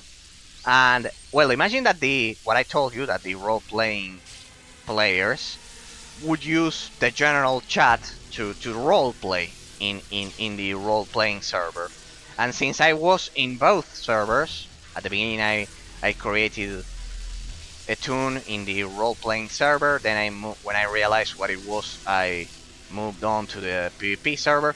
I was probably one of the few people, not saying the only person, who saw that complete clash of cultures.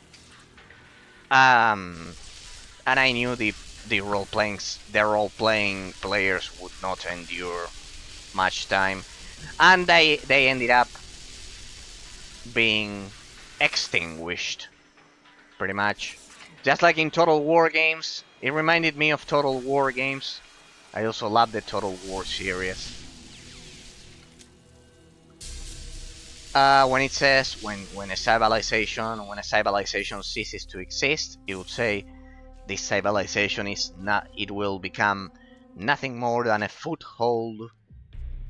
No, not a foothold. Sorry, a footnote in the something like that, like a footnote in the pages of history, because they were completely decimated. Well, that's what happened to all of the role-playing players of of Star Wars: The Old Republic. They ended up merging with us, the PvP players, and of course Dominion and his gang, and the rest of the PvP guilds. We had no. I think I should assume part of the responsibility here. We ended up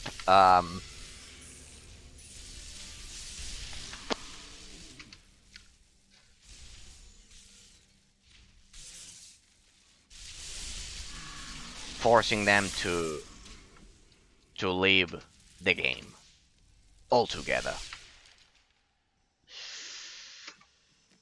Altogether. They ended up leaving the game. So in case you're wondering why there's no role playing in Star Wars: The Old Republic, if there is, well, maybe nowadays they managed to come back, because the game is mostly played single player nowadays. It will be sad if they don't release an offline single player version of that game, because as I've said, it's Star Wars: The Old Republic 4, 5, and all of the rest of the entries.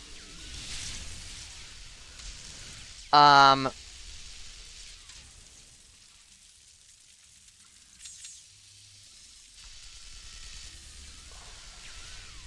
well, in case you're wondering, even if now they are back at that, now it's a much more civilized world, but back in the day, we completely decimated the whole population of role-playing players uh, on our own. Electronic Arts would probably hate us because of what we did. But well, we also paid our subscriptions, I guess. What are you gonna do? We ended up completely decimating their population. What are you gonna do? And, well, because of Dominion, they couldn't roleplay because they needed to use the general chat to roleplay. They would. It was like going to the theater and watching a play, something like that. The role playing that they did, kind of like "Hello, my lord, Sith Lord," actual people. They were mostly older people back then that would enjoy a more relaxed ambience. And then the servers were merged, and the PvP players would ruin their lives. See? Told you it was a diabolical story. I have fond memories of it, but um, they probably don't, wherever they are in the world. So yeah. Ah, wait, we'll need to. Can I talk to this one? Ah, yeah, I remember this NPC. One person? Yes.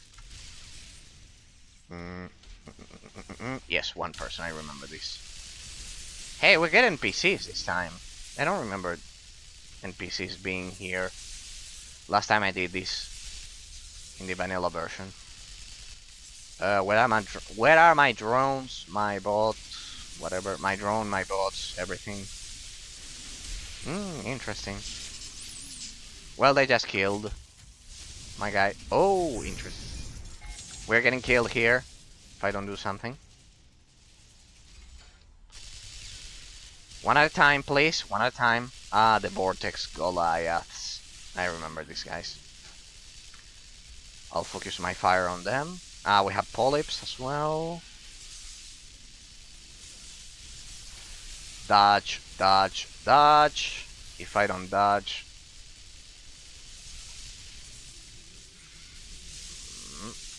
Let's see. Come on. Don't kill me. Here we go.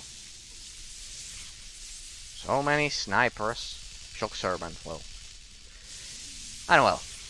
There you had it, people. Hope you enjoyed my late Christmas, my late end of the year story. For all of you. That's how Electronic Arts lost all of their role-playing player base, and how they were tortured endlessly and killed endlessly. They couldn't complete. Imagine that they couldn't complete side quests, daily quests, or anything like that, because they would be killed by the PvP players who had. We had kind of like elite PvP gear because it was savage. You had to kind of like endure getting killed for a whole week before you could get PvP gear. When the servers merged, we already had elite PvP gear, the best the game could offer, the best of the game. So, and they had kind of like, they wouldn't pay attention because they wouldn't do PvP at all, not anything like that. You couldn't find a single war zone, a single instanced PvP zone in the role-playing server. So yeah, imagine. They had no experience with tactics. It was like pitting 3 lions against a ship. So, and in this case, there weren't just 3 lions. It was kind of like elephants, dinosaurs, lions, tigers against some poor defenseless ship that just wanted to roleplay. And that's what happened. They ended up leaving the game, and now a more civilized time, a weapon for more civilized times. Classic phrase from Star Wars about the lightsaber from the 4th movie. And now they can enjoy their single player offline content just like I do. But well, if somehow we could get war zones and PvP going after the game closes, it will be the Wild West once again, just like it was. See, a pretty interesting story that you all can tell your grandchildren about how the population of Star Wars The Old Republic, the role-playing population, was completely decimated and subjugated. See, not all stories are happy, but that one is one that you should tell. And of course, our preach, our Pope Dominion, who went from being a humble priest to Pope, to completely corrupting the whole PvP server, and then after the merge, corrupting a whole big server and completely ruining the role-playing of the role-playing players and killing them over and over again thanks to the PvP clans, the PvP guilds. So there you have it, people. Hope you enjoyed my story. You cannot say that this stream isn't unique, at least. You won't be able to say that after my 3DS showcase and this story. At least you won't be able to say that it's generic. Well, no, actually, I hope you enjoyed the story. It's a pretty fun story, probably my all-time favorite. 45 battle defenses, blah blah blah blah blah. There we go. I should have probably done that before. I should have probably done that before. 45... I mean, I think it means to activate all of these turrets. Relic... Ah, that's a relic. I can add that one too. Please. That, my bad. There we go. We can add that one to the Santa hat.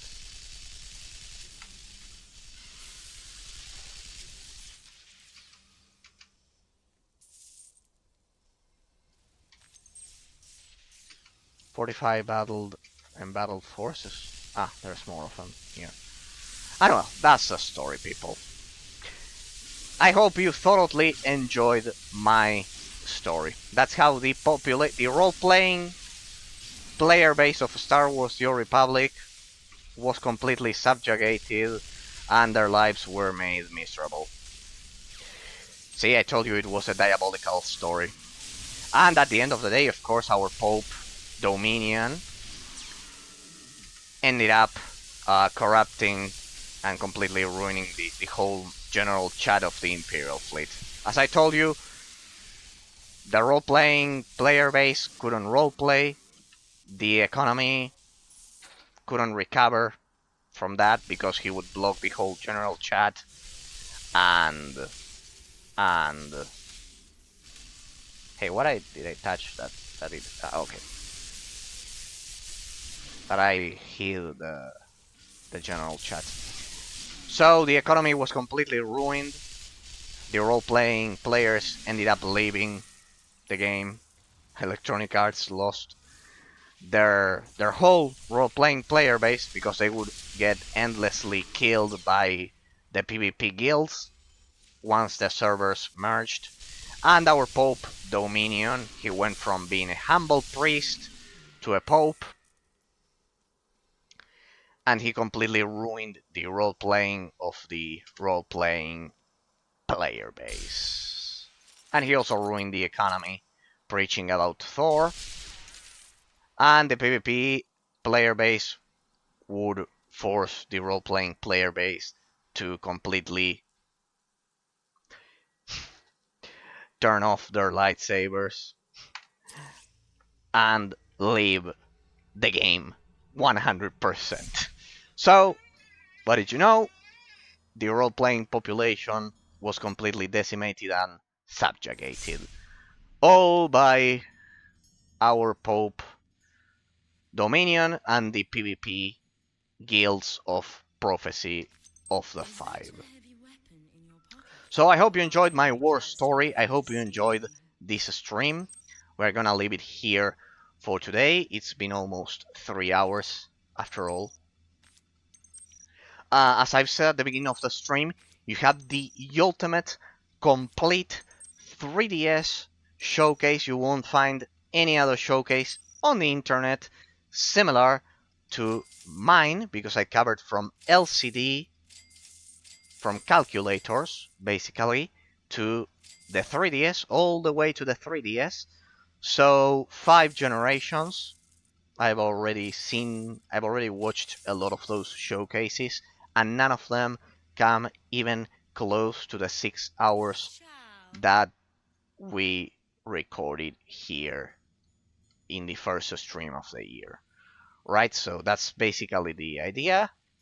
We're gonna continue playing London 2038 as a leisure, as part of a leisure gameplay format of the stream, while I pick the next game for analysis. Once I pick the next game for analysis, we are gonna analyze the new game and continue playing London 2038 as part of a leisure gameplay.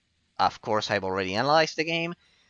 In case you are interested, if you are watching this as a YouTube VOD, as part of the London 2038 series, be sure to check out the final analysis and pretty much all of the walkthrough, because just in case you are interested, because I did a pretty in-depth analysis. 15 days, 100% completion, 200 plus quests. So there you have everything you need in case you're interested in my analysis.